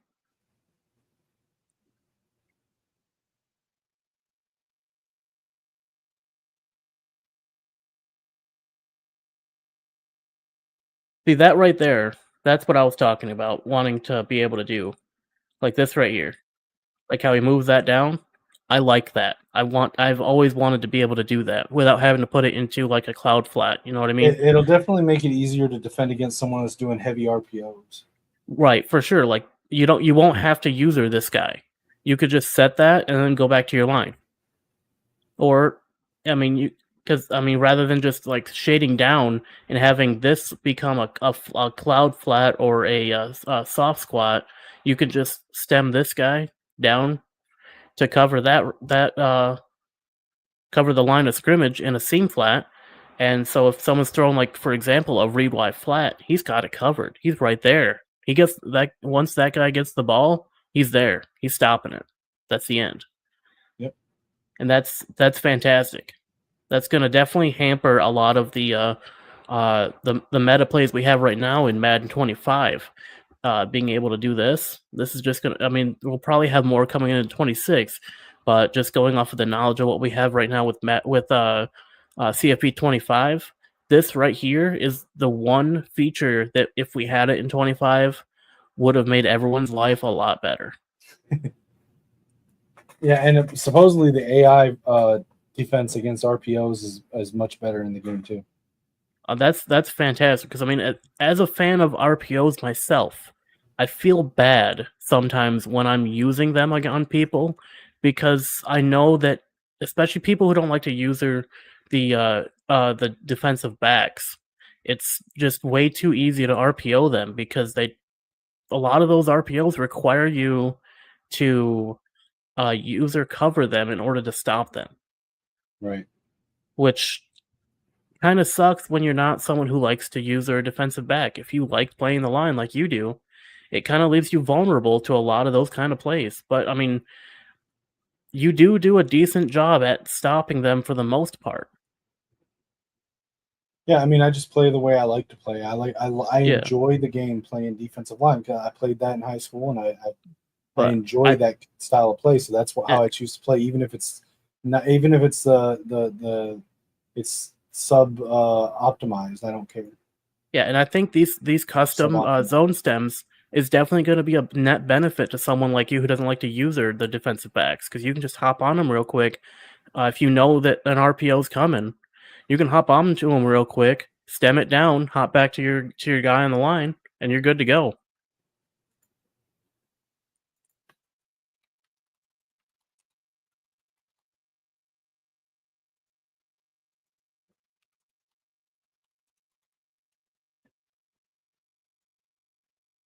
This right here is crazy. Oh, it's nuts, dude. I can't even explain how much more brutal Stadium Pulse is in CFB 26. Like, it just feels stronger. I don't know if it's going to show the play clock shaking, but it does. It fades in and out. It shakes. It's crazy. The dynamic lighting is going to be really awesome. There it is, right there. It's going to be awesome. Yeah. So it like fades out. Shakes. It shakes. It fades out. It pulses. It's crazy, dude. It's gonna add another layer to the Stadium Pulse, which I am on record as saying I hate this aspect of the game so much. Because I mean, while it is semi-realistic, oh, it's not semi. It is 100% real. I mean, it's not completely realistic, but it is like it's a decent way of representing the pressure that a quarterback is under in these types of situations when you're on the road. When you're on the road, watch Michigan at Oklahoma this year. You're gonna see this basically, and the thing is, like, when you witness a team playing on the road in the big house in Oklahoma, in Death Valley at LSU, playing on the road in these major stadiums, like you at Penn State, there's the famous Mobamba clip of where Michigan was there on the road and completely disoriented the quarterback we had at the time, and ended up losing the play count and getting a delay of game and all this stuff. Yeah, so if this wasn't in the game and someone tasked you with, hey, Lichemax, tell us how to simulate that in the game. Tell me a better way of doing it than what they've done. Yeah, and I understand that. I just am not a huge fan of it. Like, I understand not being a fan of it, but it is 1,000% realistic. Because I mean, like, at times it feels like it's impossible to throw the ball when you're on the road, because like sometimes your receiver icons, they just don't show up and you can't even like select them as a receiving option. Here's my only and then okay. I'm sorry, go ahead. I didn't mean I was gonna say, and if you want to hot route someone to do something like just slightly different, it either doesn't go through or you end up getting a offsides call because you try to hot route too many times. It's like, I understand wanting to get the simulated that pressure of being a team visiting a tough home stadium. I just am not a huge fan of how it's represented. So here's the changes, the only changes I would make to it. Okay, these are the only changes I would make to it. It would not be so. Okay, after 2 unsuccessful hot routes, it would just look like it was successful. Whether Right. it was successful or not, you would not know until you snap the ball and run the play. Yeah. Because a receiver's not going to wave you off 17 times that he didn't hear the fucking thing. You're gonna hear it or you're not, or you're gonna think you heard it. And I think it's more realistic that you think you heard what it was, and maybe you heard it right and maybe you didn't. I think that's more realistic. I think it would be more realistic. Well, hold on. The other big change I would make to it is that it would be much more likely to be the wrong route or to not be heard the first time the farther out you are, the boundary receivers. But if you're a tight end that's right on the edge of the line, if you're a tight end or a running back in the backfield, the quarterback, and we've seen them do this, will literally just walk over to them and scream in their face what they're talking about and then go back to their position. So, like, I don't think the crowd noise should stop the quarterback from communicating with the tight ends and the running backs unless the tight end's like way out in the slot, like far from the line, like the wide receiver is. But like anyone that's closer than where the wide receiver is, I would not have them have any problem hearing the quarterback. Maybe if you do the hot route input and he didn't hear you, then your quarterback does a little animation where he walks 3 or 4 steps towards him, yells at him, and then walks back to his spot. So you've used a few seconds of time on the clock, but it shouldn't have to let me try 7 times to get this hot route going. I think one thing that would also be interesting, especially when it's the running back that's literally standing next to you. Right. I think one thing that would be interesting, especially for like the boundary receivers, is if you try it twice and they don't hear you, and the third time you do it, it shows it's successful, like you said. That's what I'm saying. Yeah. But it ends up being just a random hot route. Just any. Well, that's what I'm saying. It's a random route. You don't. That's like, what I'm saying. Like the third time that you do it, maybe they heard you, maybe they didn't. Maybe it's going to show the right route, and maybe he'll run the right route, but maybe he'll run a zig because that's what he thought you said. Right? Yeah. He the QB thinks he heard him because he'll wave. He heard you, but it'll just randomize a route right there because he knows that you're trying to hot route something, but he doesn't know what. But that should not be a thing for the running back that's standing right there. Yeah, for sure. Yeah, like someone who's like right here, or the running back who would be right here. Yeah, for sure. I'm with you there. Or even like adjusting blocking assignments on the line. Like he could just walk up and be like, "Yo, do this," you know. But outside of that change, I love the stadium polls, and home field advantage is a much bigger deal in college than it is in Madden. I mean, for sure, in the NFL. Excuse me. It's a much bigger deal. It's a much bigger advantage. You're like I said, as a Michigan fan, you're going to see it this year, week 2, when we go to Oklahoma. I mean, I'm not sure about that, but. Yeah, I'm not saying we're going to lose, but I'm saying you're going to see the effect of the home field advantage. Yeah, especially at a level that you're going to watch that game, and you're going to be like, okay, it makes sense now. Right. I mean, you can watch the week 1 Texas at Ohio State game as well and see the same thing. And then here's the visual disruptions on the kick now, where you don't see the power on the kick meter. Yep. So that before was saved for when someone would do the ice the kicker, like what you did to me last night. Yeah. Now this is a stadium pulse thing that's going to be there until you make 1 or 2 consecutive field goals. Yeah, that's going to be crazy. It's going to give me a hard time for sure.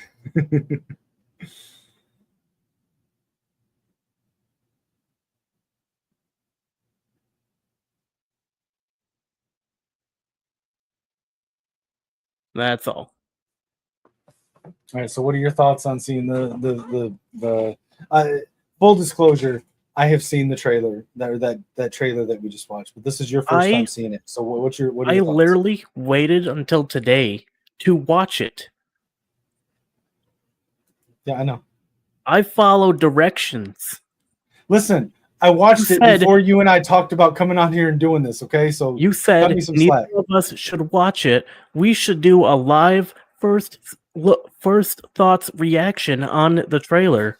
And you're out here breaking the rules, watching it before we go live to watch it. Okay, to be fair though, I couldn't watch it with the volume on this time. You could, so Hey, but the next so part we're my going to get into, I have not read through yet. So my first thoughts on it are I'm excited for 99% of the new content they're bringing in. I'm not huge on the stadium pulse. It has been well documented. I've never been a huge fan of it, but I will learn how to deal with it like I have so far. I like the fact that they're adding in giving more control on offense and defense when it comes to blocking schemes and attacking schemes for like the line and for the offensive and defensive line. I love that so much, especially it's going to really enhance the run game, being able to steer your blocks and make holes that you normally wouldn't have been able to make in CFP 26 or 25 that would have made life so much easier for a lot of the run plays, especially like the inside zones where it's a toss-up whether or not they make the right hole or not. I like the fact that you're going to be able to stem the zones down. I've really wanted that since Madden 24. I've always thought, well, why can't we do this? It doesn't make any sense. And then in 25, when they added in route stemming for the offense, we should have at that point gotten zone stemming because that would have been a good balance for the route stemming rather than having to kind of guess in coaching adjustments of how far have they been stemming up their corner routes? How far have they been stemming up their post routes? Let's adjust the zones to match that. I like in 26 in both Madden and CFB 26 we have that route stemming or the zone stemming. I think that's going to be really helpful. I think that's going to help balance out the impact of the route stemming that we got in both 25 games. That's just going to be amazing. Another thing that I'm really interested to see is the dynamic coaching adjustments that are going to happen with the play calling. I'm interested to see how that's going to work.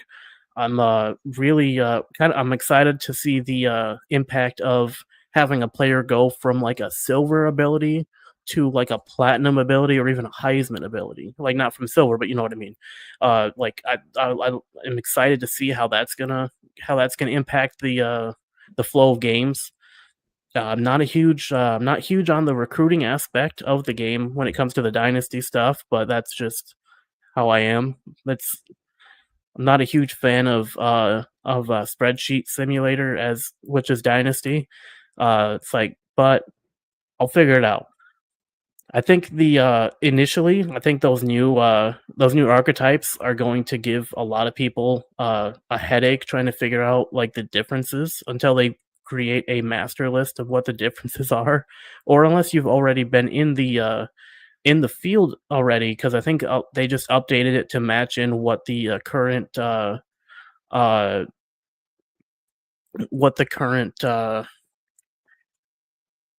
what is currently in the industry.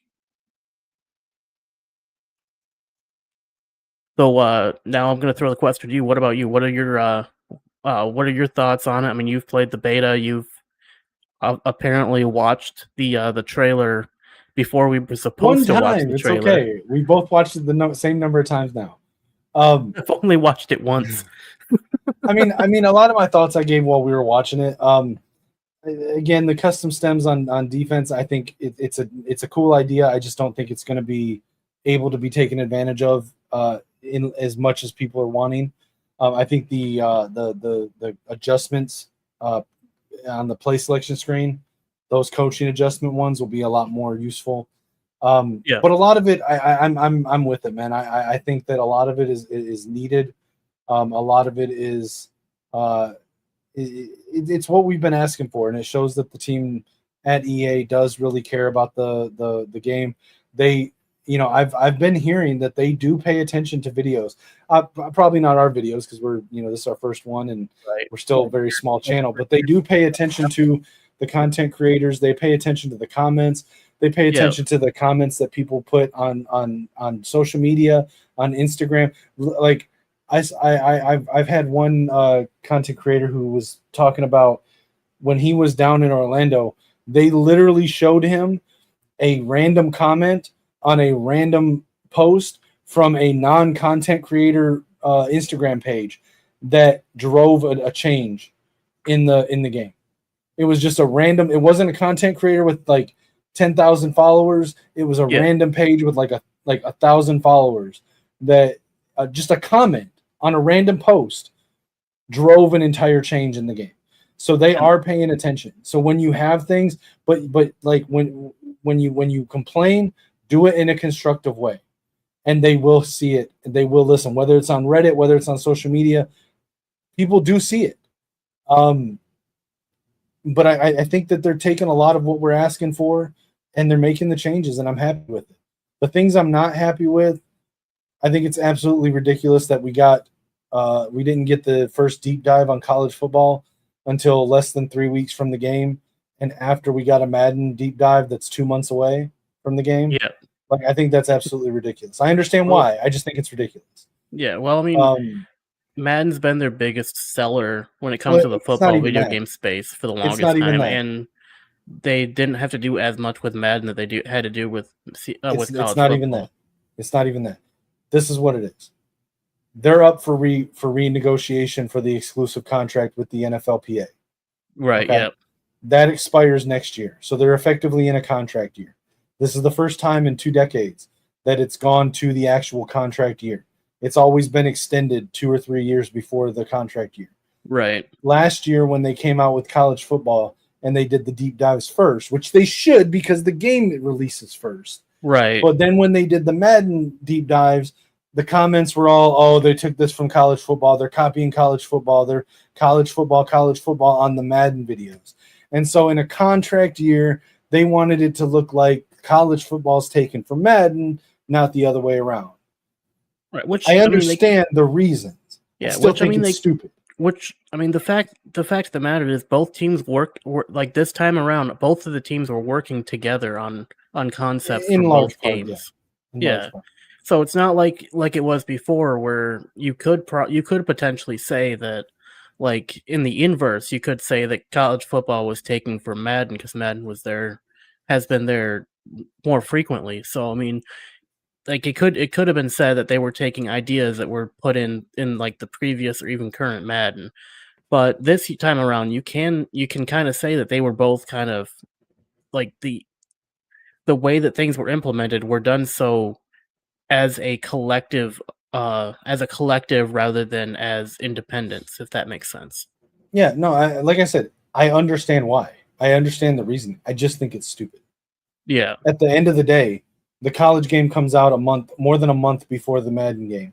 There's absolutely, in my opinion, zero justification for why we had to wait till after the Madden deep dive to get the college football deep dive. It's stupid. I mean, if anything, they should have just released them both on the same day, just a couple hours apart. Yeah, I would have been fine with that. But like, right. I don't know. It's just stupid. Like I said, I understand it's stupid. It's a dumb thing to be upset about. But that's my. I think we have some documentation to go through about this deep dive that we just watched. Yep. So this is going to be the campus huddle, the long form version of what we just watched.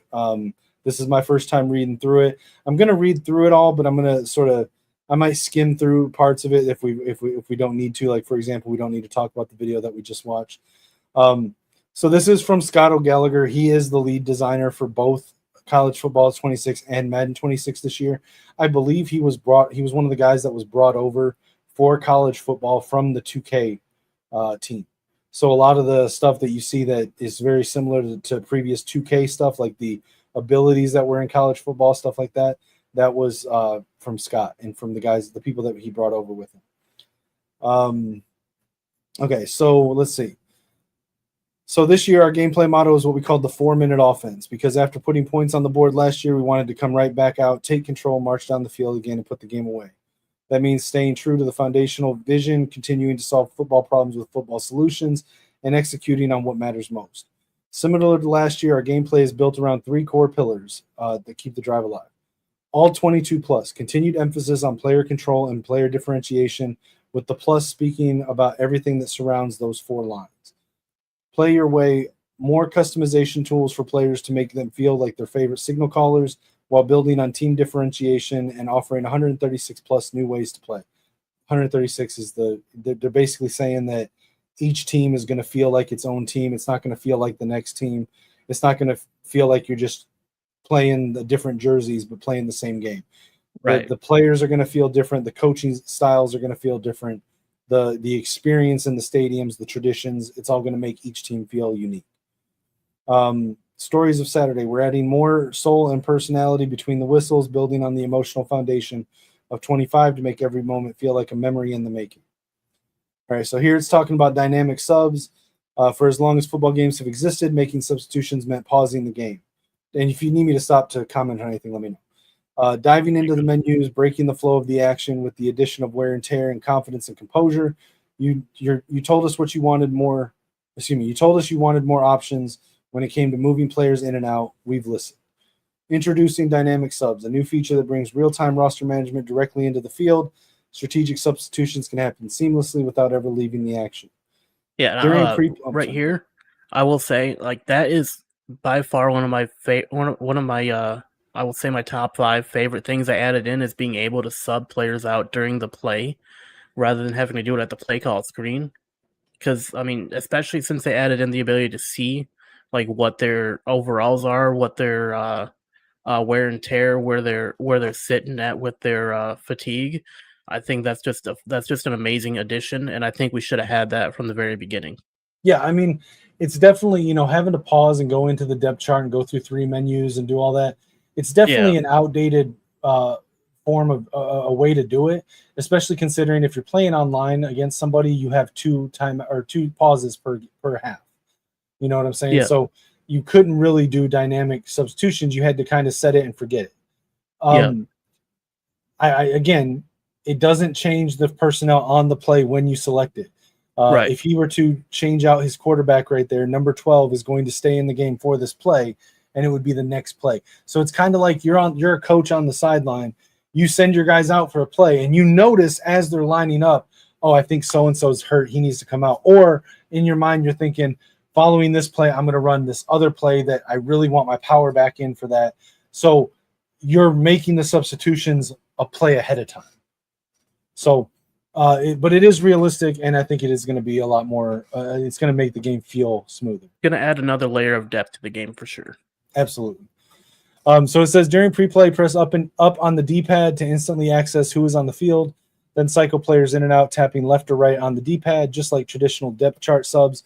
Once you make a change, it sticks, ensuring your lineup decisions remain strategic, deliberate, and impactful. So it's basically just saying it's not a for the next play only sub. Once you make the change, it's there until you change it back or change it to something else. That is awesome. Right. So it says whether you're matching personnel against specific formations or responding to player fatigue, this feature keeps you locked into the rhythm and flow of the game. Smarter subbing with tailored filters. To streamline substitutions even further, we've introduced targeted filters that get the right players on the field quicker. Defense. Manage the entire defensive unit at once or quickly jump to specific groups like your linebackers or defensive line. That was already in the game. To be able to manage each of them individually. So this is just allowing you to substitute at that same rate. So you can substitute an entire position group or like with your second strings, or you can do it individually. On offense, cycle between your full offense skill players or offensive line, ensuring you make exactly the right sub at exactly the right time. Reset to starters. Want your best guys back out there immediately. Hit square on PlayStation or X on Xbox, and your starters are instantly back in. Real-time health insights. Subbing isn't just about fresh legs. It's about knowing exactly who's ready to go and who needs a break. Within the on-the-fly subs interface, you'll now clearly see wear and tear indicators, visual PIP indicator. I don't know what that PIP indicators. PIP. What is PIP? It's like a kind of like an arrow or like an exclamation point type thing. Gotcha. It's basically just like some kind of visual indicator to let you know something. Gotcha. All right, so it shows the most impacted body parts tied directly to wear and tear system. You'll easily see which body part is banged up and how bad. Overall ratings instantly assess each player's current effectiveness, helping you make the smartest personnel decisions on the fly. So I'm wondering, does that mean the overall that you see on the quick subs menu, is that their adjusted overalls based on their From what this is saying, that's what it sounds like. It sounds like that like the overall you see, that's their adjusted overall when it comes to post wear, like the wear and tear effects. So I'd imagine like on the previous thing where you've seen that the wide receiver 4 was a 62 overall and fully in the red for wear and tear with a lot of wear and tear on his right foot. So that means that he was down. Like, yeah, I think that's it right there. Yeah, so that means his overall has been reduced down that much because of the amount of wear and tear he's under. Yeah, that would make sense. Which, I mean, So, that's still great to see because you don't have to go into the pause menu and see what your guys are at. You can just pull up the sub menu and see, you know. And I Right. think that's a great addition. Yeah, so basically here he's just talking about how they tested it in-house and everybody there loved the on-the-fly subs is what they're calling it, and that it just feels more like football. It plays like football. So wear and tear. We were thrilled by your response to the wear and tear system last year. Introducing a completely new physics-based damage mechanic is always a bit nerve-wracking, but your enthusiasm showed we hit the mark. Wear and tear was never meant to be just another injury system. It was designed as a gameplay balance mechanic, bringing real strategic depth and meaningful roster decisions. The foundation was set. Now we continue to build on it. I said this last year when it first came out with CFB 25. One of the things I love about wear and tear is it does cut down on the ability for players to play unrealistically. Yeah, for sure. Previously in Madden, we would have players that would, or even in older college football games, they would just get a fast quarterback and they would scramble or run option like every play, even if they weren't playing that offense. Even if they weren't playing a triple option veer UNLV option offense, like UNLV or Army or Navy, they would just scramble out of the pocket and they would take hit after hit with their quarterback and it didn't matter. Right. Now it does matter because if you're running your quarterback, you're getting hit. That can affect his throwing. That can affect his running. That can affect his overall effectiveness. If you're calling plays and scrambling out of the pocket immediately, even when it's a secure pocket, and sprinting to the sideline, you're opening yourself up to get injured.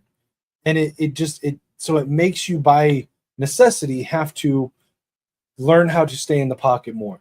Only bail when you have to. Have more of a balance between run and pass, even with a scrambler quarterback. So I love that aspect of wear and tear. I just think it makes the game more realistic. But it goes on to say, before expanding on the system, our first priority was to address some of the tough to reproduce bugs while continuing to improve balance. We went after complicated issues like players awkwardly stacking on each other without the play ending properly. This was a major fix. Then we carefully reviewed and adjusted every ability in the game, ensuring accurate balancing around how each ability impacted wear and tear during hits and tackles. Another key improvement and something the community clearly asked for was making it easier and more strategic to manage players based on their wear and tear. We saw the different coaching philosophies of how you played. Some of you keep your stars on the field no matter what, pain be damned. Others rotate constantly, prioritizing freshness and long-term durability. Both approaches are valid, and now the system fully supports how you want to coach. This is what I was talking about earlier during the video. So to accommodate these diverse styles, we introduced fully customizable wear and tear auto settings and sliders, bringing unprecedented depth to player management. Here's how deep the options go. So you've got your default standard CPU substitution logic. You've got keep fresh, which is going to be the base for me that I'll go outside of for specific situations, but which is inspired by real world rotation strategies. Hey, look, they reference Michigan too, like Michigan's frequent running back substitutions. Grind it out for teams that want to keep their so this is what we saw on the screen is stay out. For teams that want to keep their best players on the field as long as possible, players push through being banged up and only sub out when absolutely necessary. Or custom, which is where you set your custom sliders the way you want to. In the custom, if you were here for the video, they went through and showed the different sliders that you have available when you're doing your wear and tear substitutions. So they give you two different sliders that you can adjust for when they're going to be subbed out and when they're going to be subbed back in, which I like. It basically is the same concept that we already have, but it does add in a automatic level with the default and the keep fresh and the grind it out. Before it was just you had two sliders you adjusted when they were out and when they were back in, and I'm glad they added in the other two settings that they have now along with the custom. So you don't, if you're not too confident on when you want to sub them out, when you want to sub them back in, you can just leave it at default, or you can put them at keep fresh so they're constantly being subbed out, or you can have them, or if you don't have a lot of depth at that position, you can just keep it at grind it out to where they're going to stay out the entire time. Right. And see, here's the sliders that I was talking about earlier. So these are all the wear and tear related sliders that you can adjust. So you can adjust how much of an impact wear and tear is affected by normal tackles, catch tackles, hit sticks, cut sticks. Again, I don't know what defender tackle advantage impact means, but sack impact, blocking impact, impact blocking impact. So like I would probably turn Pancake down blocking. block impact, but impact blocks I would turn up a little bit. Yeah. So And then you've got the to be recovery clear, sliders. to be clear, real quick, these sliders are not individual player sliders. These are what you would set for like for example, if you're running a dynasty, this is what would be set by the commissioner of that dynasty. Now, but I may be misremembering or getting it conflated with the subbing in and out from wear and tear. But I believe there might actually be position specific wear and tear sliders as well. I think this right here are the wear and tear sliders right here. But like I said earlier, it has recovery sliders, so you can change the recovery of per play, per timeout, between quarters, halftime, and in-game healing reserve pool. So this is going to require a lot of testing, but I love this. Yeah, I'm glad they give us more. I love wear and tear, but I love the ability to recover from it if you. Yeah, bring I'm glad they give I'm glad they give us more control over like how it affects different tactics too, because like before it would just be wear and tear, no wear and tear. Right. That was your two options. Now I'm glad they added in the ability to actually like have more like in-depth control over how, depending on how you want to tackle or how your players block, how it's going to affect their wear and tear, which is fantastic. And I think it's something they definitely should have had in from like jump, but I understand why it took so long because it was a new system when they first implemented it. Now that they have it more fleshed out, this is just an amazing addition to the game. Yeah, I agree. So I personally don't like wear and tear, but for those who like simulation play, this is an incredible addition. Yeah, absolutely. So, what is it? Okay, I don't mean to keep doing that. All right. So, through conversations with real-world coaches and players, one recurring theme emerged clearly: weather significantly impacts player wear and tear. Reflecting this real-world insight, we've integrated weather-based modifiers into the wear and tear system. If your quarterback's health dips below 60%, you'll clearly see it reflected in his pre-snap demeanor. Depending on whether he's dealing with upper or lower body damage, he might roll his shoulders, shake out his arm, or gingerly kick out a sore leg as he approaches the line of scrimmage. This subtle but impactful touch provides an immediate visual cue to the QB's condition, making wear and tear feel a bit more alive and connected to your in-game decisions and play than before. Last year, your toughness rating determined how much damage a player took to a specific body part after contact. This year, we've taken that a step further. Now, toughness also affects recovery, dictating how quickly each body part heals over time. That means the same rating that helps a player absorb hits also plays a direct role in how fast they bounce back. It's a deeper and more realistic reflection of what toughness truly means in college football. I love this. Now, also back to visualizing the damage. I'm really happy they added that in so you actually can see on the field when your player is injured rather than it just like having a pop-up screen that says, hey, this player's chest is red, and on the field he just looks like he's all right, he's doing fine, until he's not. And you get the little mini cut screen on field where the player is kneeling and waving over the medical staff from the sideline. I like this that it lets you know that, hey, this guy's injured. He's visually showing it on the field, and that's a great addition, and I'm glad they added that in. It's definitely going to make it a lot easier to see when it's probably a good idea to sub him out, especially if you can't if you can't see the meter that shows his wear and tear. Absolutely. No, I 100% agree with everything right there.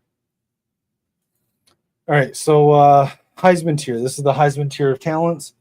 Last year's introduction of abilities laid a strong foundation for capturing the explosive dynamic essence of college football. This year, we're building on that foundation, rebalancing existing abilities, introducing new ones, significantly expanding player archetypes, and delivering authentic moments that reflect the true drama of Saturdays. So you can see here, first of all, if you look at the player card here, you see one of the new archetypes, East-West Playmaker. There's a ton new archetypes in the game. Yeah. So it says archetypes have been expanded in College Football 26 with 10 brand new additions, each crafted to reflect the unique and electrifying skill sets seen every Saturday. These archetypes are intentionally diverse. No two share the same ability loadouts. You'll hear more about them coming up in the Campus Huddle Dynasty Deep Dive. So it's not saying that there aren't shared abilities. For example, at running back, you've got Contact Seeker and you've got Elusive Bruiser. And you've got, like, I forget what it is. I think Speedster's a wide receiver one, but there's basically the Elusive back. Contact Seekers can have Workhorse. Elusive backs can have Shifty. Elusive Bruisers can have both. But there's abilities that those other two have that Elusive Bruiser won't have. So you're going to see a lot more unique player builds with what abilities they have, let alone which ones they have access to compared to before. And so you'll have a lot of sort of hybrid archetypes that are in between two of the basic ones. And I mean, again, I love it. At the same time, it makes it difficult because you still have the same number of recruits. And now instead of all the running back recruits being divided between 3 different running back archetypes, they're divided between 5 or 7 of them. And so finding a good recruit in the specific archetype that you want is much more difficult. And so it's going to be more often you're going to have to settle for what is good that year, which is realistic. You know, if you need a power back, but there's very few good power backs, but there's some really good, you know, Elusive Bruisers or East-West Playmakers or whatever, in real life, then you have to go for what's available. So Right. it is more realistic, but it does make recruiting a little bit more of a headache.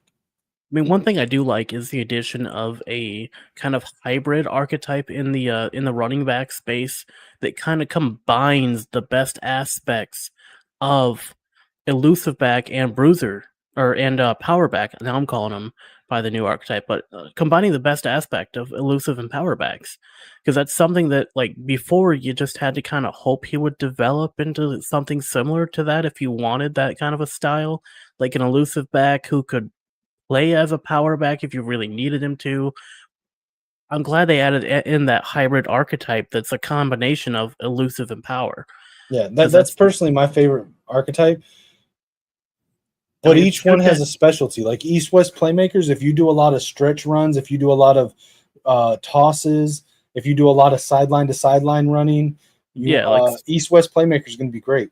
If you run in between the tackles, north-south, I forget what they call it, north-south something, is going to be a great in between the tackles.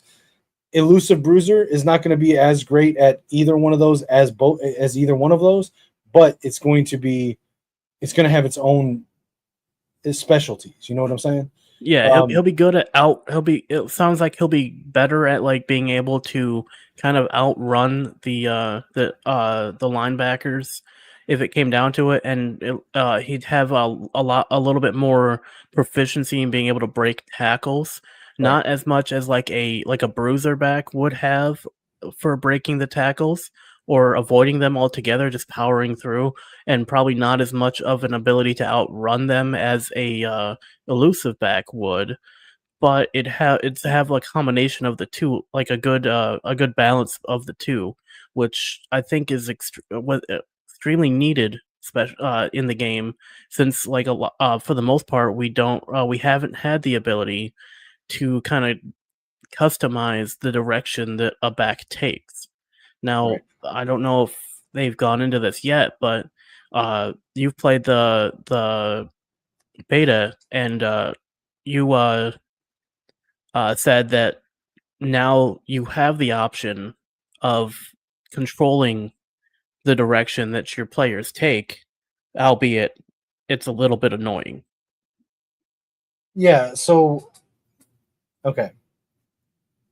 I had hoped that they would put in a way for us to sort of direct where a player develops at. Maybe not have full control like what they do in Madden. Right. What they implemented, and again, this was on a much older build of the game than what's going to go live. So maybe it's better. But from what I saw, there's an option in league settings or dynasty settings to turn it to, and this will be in each individual player setting. Okay, so from what I saw, the league commissioner cannot set this as a league-wide rule. Again, that may change. But you can either turn it on to auto progress players the same way they do in CFB 25, or there's an option to be able to manually progress them. I thought I would like the manual progression. I don't. It's not intuitive like the Madden one is, where it pops up to let you know someone's ready to advance or to improve. So the way it works, just like 25, all of your players' in-game goals that they get, whether it's a touchdown, a first down, 5 caught passes, whatever, gives them 2 experience here, 10 experience there, 13 experience there for different things. And when they get so much experience, they get advancement coins. In CFB 25, if you go into a player card at any given time, in the top right corner, you can see how many coins they have to spend. And they would automatically spend them, usually on the lowest, like the most affordable one that they could afford with what they have. So they haven't changed that system at all, okay? The only difference is that the player doesn't automatically spend it. You can go into the individual player card, see the coins, and if he has enough, you can go to the different buckets of ability groupings. And if you can afford one, you can then spend the coins manually. I like it in theory, but put it like this. If you, in my situation, I run 5 leagues. I'm in a 6th league. I like to play offline dynasties with friends as well. So if I'm in, let's just say 8 leagues or 8 dynasties, right? I have an 85-man roster. It doesn't tell me when anybody's ready to develop.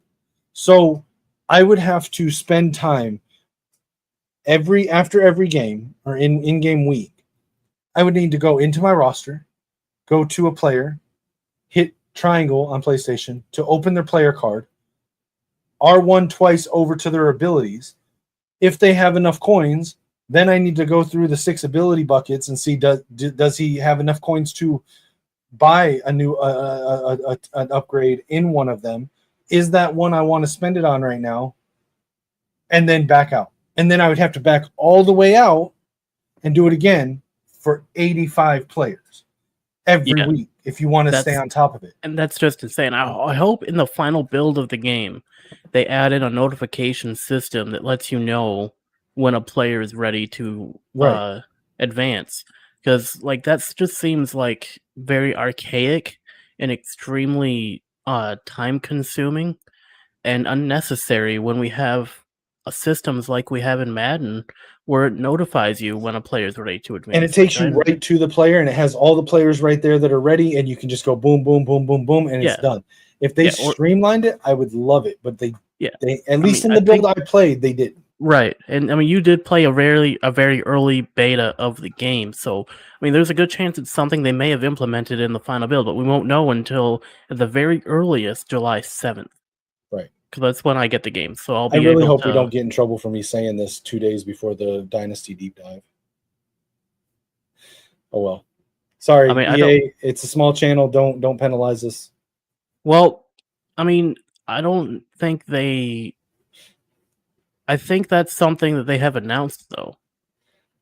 Most of what we've talked about, they've announced. I don't know if this is okay, but whatever. It's fine. It's already done. It is what it is. Right.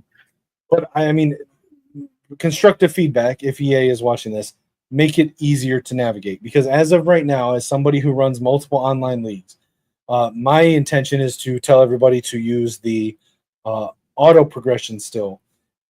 And the reason being is that someone that uses the manual progression is at an advantage in their player progression.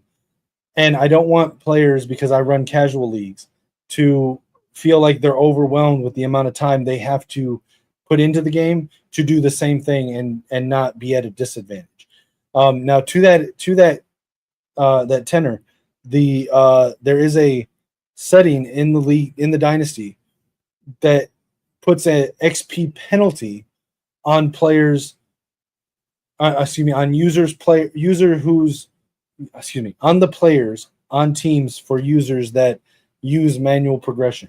So what I mean by that is if Lichemax and I are in a dynasty together, and he has it on manual and I have it on automatic, there's a slider that starts at 25 and can go up to 100 or down to 0. That is a penalty. I'm assuming it's a percentage penalty on how much XP he would get compared to me, my players, for the same tasks or same achievements, because he's using manual progression. Right. As it stands right now, I would use that to encourage my league members to all use auto, because there's no streamlined version that makes it intuitive or easy to use at all. And until the game comes out, until the Dynasty Deep Dive comes out, we really won't know for sure. So which will be on Tuesday. Yeah, which we'll have to wait until that and see how that's going to look, and then we'll have to circle back to that. So we'll probably end up doing another. I think we should do another one of these for that as well. All right, so some of the new offensive and defensive abilities. I love these. Okay, so battering ram. Inspired by legendary contact-seeking powerbacks, the battering ram ability is a brand new addition exclusive to our contact-seeking archetype, which is effectively the powerback. Right. As it tiers up, ball carriers inflict increasing levels of wear and tear on defenders, provided they finish runs falling forward. As the Heisman tier, it delivers maximum punishment, making defenders pay for every collision. I love this. That is absolutely amazing. Love it. So it's essentially what it's doing is, if they're getting penalized for trying to tackle you, yes. So it sounds like they're going to take more of a wear and tear hit for tackling you than they would normally. I mean, listen, unless you're Ray Lewis, if you try to tackle Derrick Henry, you're probably taking a little bit of punishment doing it. Oh yeah, Derrick's not going to go down. He's not going to go down in a friendly manner for sure. He's gonna claw and tear to get out of that. So this is fun here. The hammer. We've revamped the hammer ability specifically for thumping and linebackers and box specialist safeties. Thumping linebackers are basically run stopping linebackers. Box specialists are run stop or run support safeties. Inspired by iconic hard hitters like the aforementioned Ray Lewis at Miami, each tier of the hammer ability now directly ties into our physics-based tackling mechanic, rewarding timing and skill. Reach the Heisman tier, and you'll gain an increased chance of forcing fumbles on perfectly executed hit sticks, creating opportunities for game-defining plays. Shout out to Ray Lewis. Shout out to Ray Lewis. Cost of greatness. This year, we've also deepened the strategic connection between the ability system and the wear and tear mechanic. Every physical ability now categorizes into either upper or lower body as a player's wear and tear accumulates throughout the season. They can lose up to 2 tiers on the corresponding ability. While significant drops are rare, this introduces a crucial layer of strategic roster management, challenging coaches to balance aggressive play and player preservation. Collectively, these improvements transform the ability system in College Football 26 into a deeper, more strategic, and thrilling gameplay experience, one that captures the unique skills, emotions, and drama that define college collegiate athletes. Again, I love this because they're tying the abilities going up or down to wear and tear as well. So the less wear and tear, the more likely you can go up. The more wear and tear, the more likely your abilities will go down, which again, as I mentioned earlier with the initial implementation of wear and tear, makes you want to play realistically. It makes you want to rotate more often, like real college coaches. If you're able to rotate, you want to rotate to keep people fresh in the game, and also when you're up 45 points on a CPU opponent, bench your starters, because the wear and tear does carry over not only from game to game, but throughout the entire season. So Yeah. you want in real life, if you're up on your opponent by 45 points, your starters are coming out of the game. You're putting backups in. And you're chewing clock. If for no other reason, then you're at that point, the game is in hand. You're going to win the game. Your major priority as a head coach is to get out of the game without any injury, specifically to your starters or your stars. Okay? A real life coach is not going to leave the starters in when you're up by 50 points to run the score up more. It's not smart coaching. And this type of stuff encourages and it encourages players to play realistically, and I love that. I think I accidentally skipped something. The out-of-body experience. I skipped this. I didn't mean to. So this is the abilities moving up and down. So one of our core objectives this year was capturing what we call the out-of-body experience. Those jaw-dropping moments when an elite player single-handedly changes the course of a game. To achieve this, we've completely redefined how abilities scale when a player gets hot. Momentum matters more than ever. When a player starts to cook, their physical abilities receive substantial boosts. If the player already holds a platinum tier ability, it automatically upgrades to the new Heisman tier, featuring enhanced effects and powerful new functionality directly inspired by player feedback. You'll know exactly when it happens. A green flash around the player icon signals a tier up. Conversely, if a player's performance drops, you'll see a red downward arrow indicating that they've dropped a tier. Again, that thing that we saw in the video where the receiver made the look back one-handed catch, that was because he up to the platinum or to the Heisman tier. That's what they're talking about when they say jaw-dropping moments, an elite player single-handedly changing the course of the game.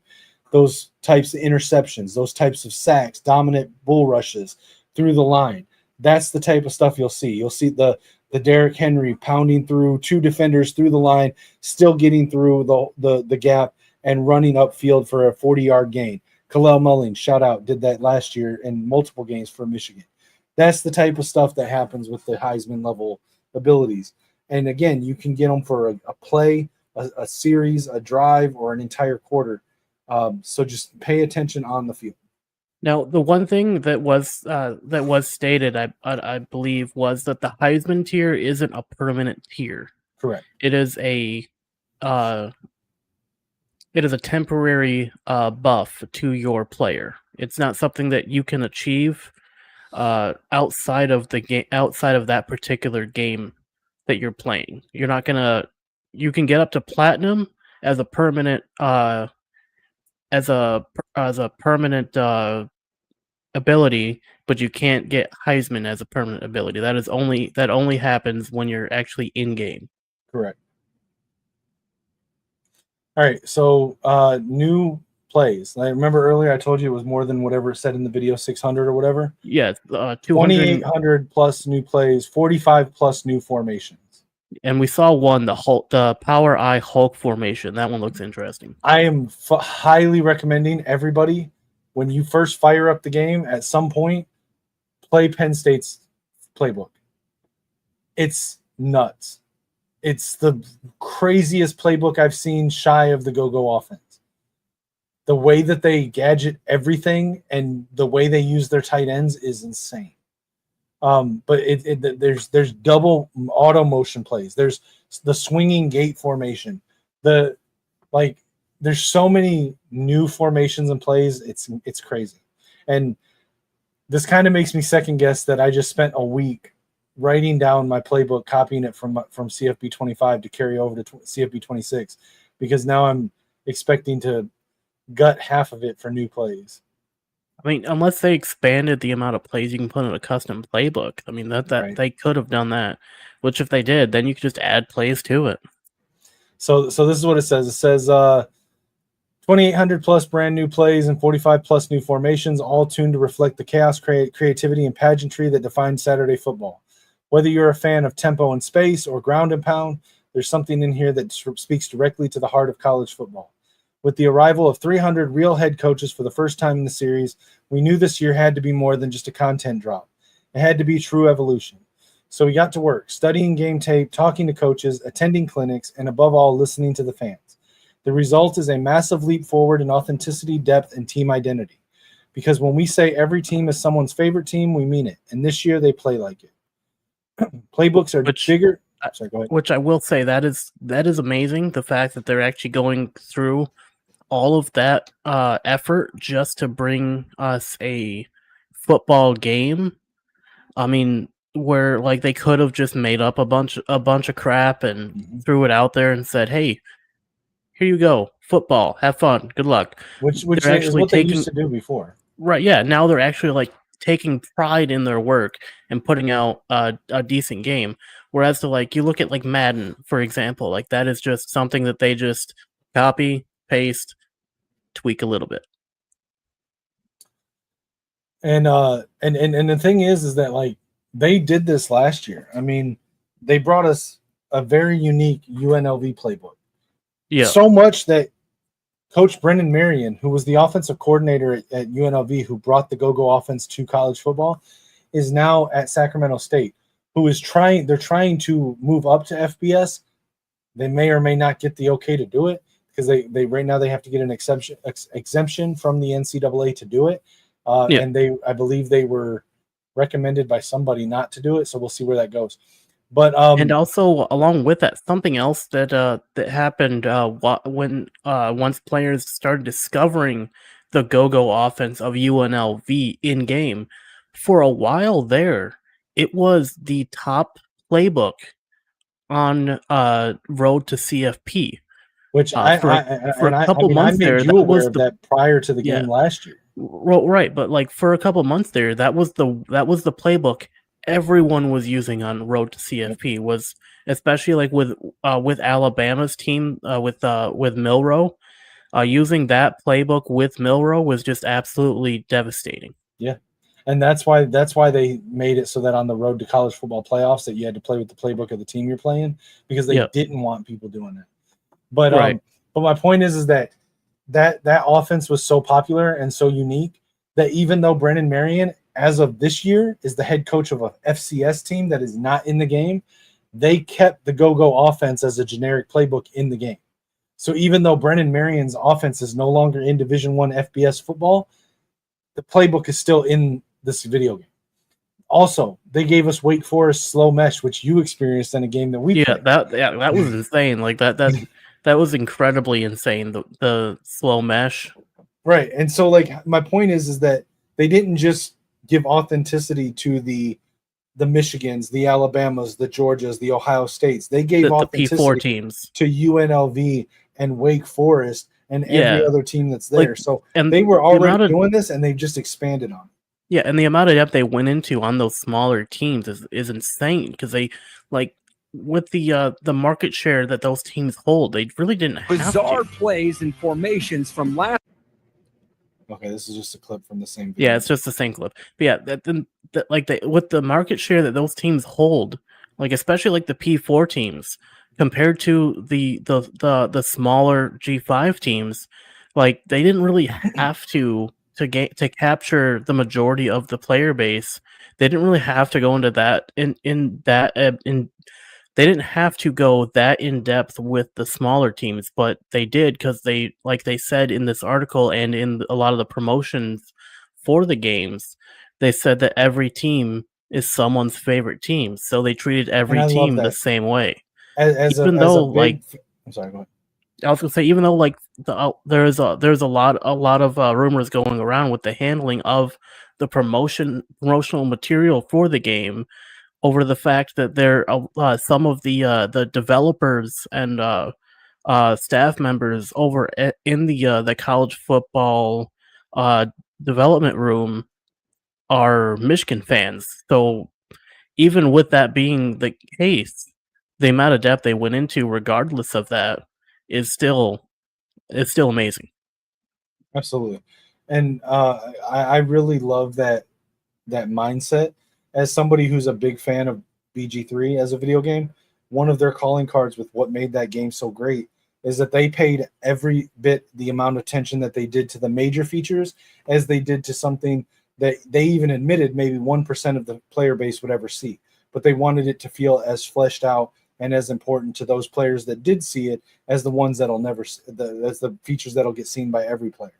And that's what EA did here. For all the crap that EA gets from the gaming community, they went in and said, every one of these teams has fans, and those fans might play our game. So we want to make sure that the fans of UNLV, the fans of Kennesaw State, the fans of Louisiana Monroe, that they don't West feel Michigan like we ignored them in favor of the bigger teams.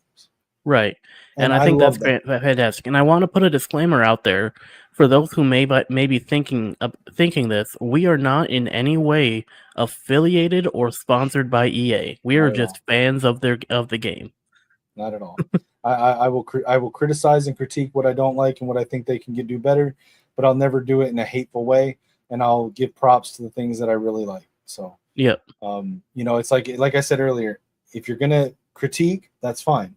Do it in a way that can, a constructive way that can help and give feedback so that they can improve upon it. Don't do it in a hateful way. All right, so expanding on this, you'll immediately notice the difference between Air Force's Flexbone DNA and USC's spread out vertical attack. These aren't just roster-based differences. They're true philosophical fingerprints. After months of deep dives and expert insight, every single one of our 136 playbooks has been handcrafted to reflect real-life play calling and personnel packages. From Miami's modern air raid to Iowa State's power spread, every team has a unique feel, and every user has a real jumping-off point to build or customize their identity. Fresh concepts, real wrinkles, misdirection is king in today's college game, and we've brought that energy to life with new plays like jet power read toss, and counter bash. You've seen teams like Kansas State and Jacksonville State burn defenses with these. You can now do the same. We've added new motion categories, reload, bounce, escort, and boomerang, to help you layer deception and keep defenses guessing. These match the complexity of motion-heavy offenses like Kansas, Alabama, and James Madison, and offer new creative freedom when dialing up plays. Bizarre plays and formations from last season. Stop. I did not hit play on you. Stop. I'm on it. Okay. What the? Stop. I already muted it. We're good. You don't have to worry about it. Every time I scroll away from it, it turns on. Okay. Sorry, guys. The web page is yelling at me. Okay. So for the first time, you can move multiple players pre-snap. That means you can mimic the chess match seen in real film from programs like Georgia Tech and Penn State.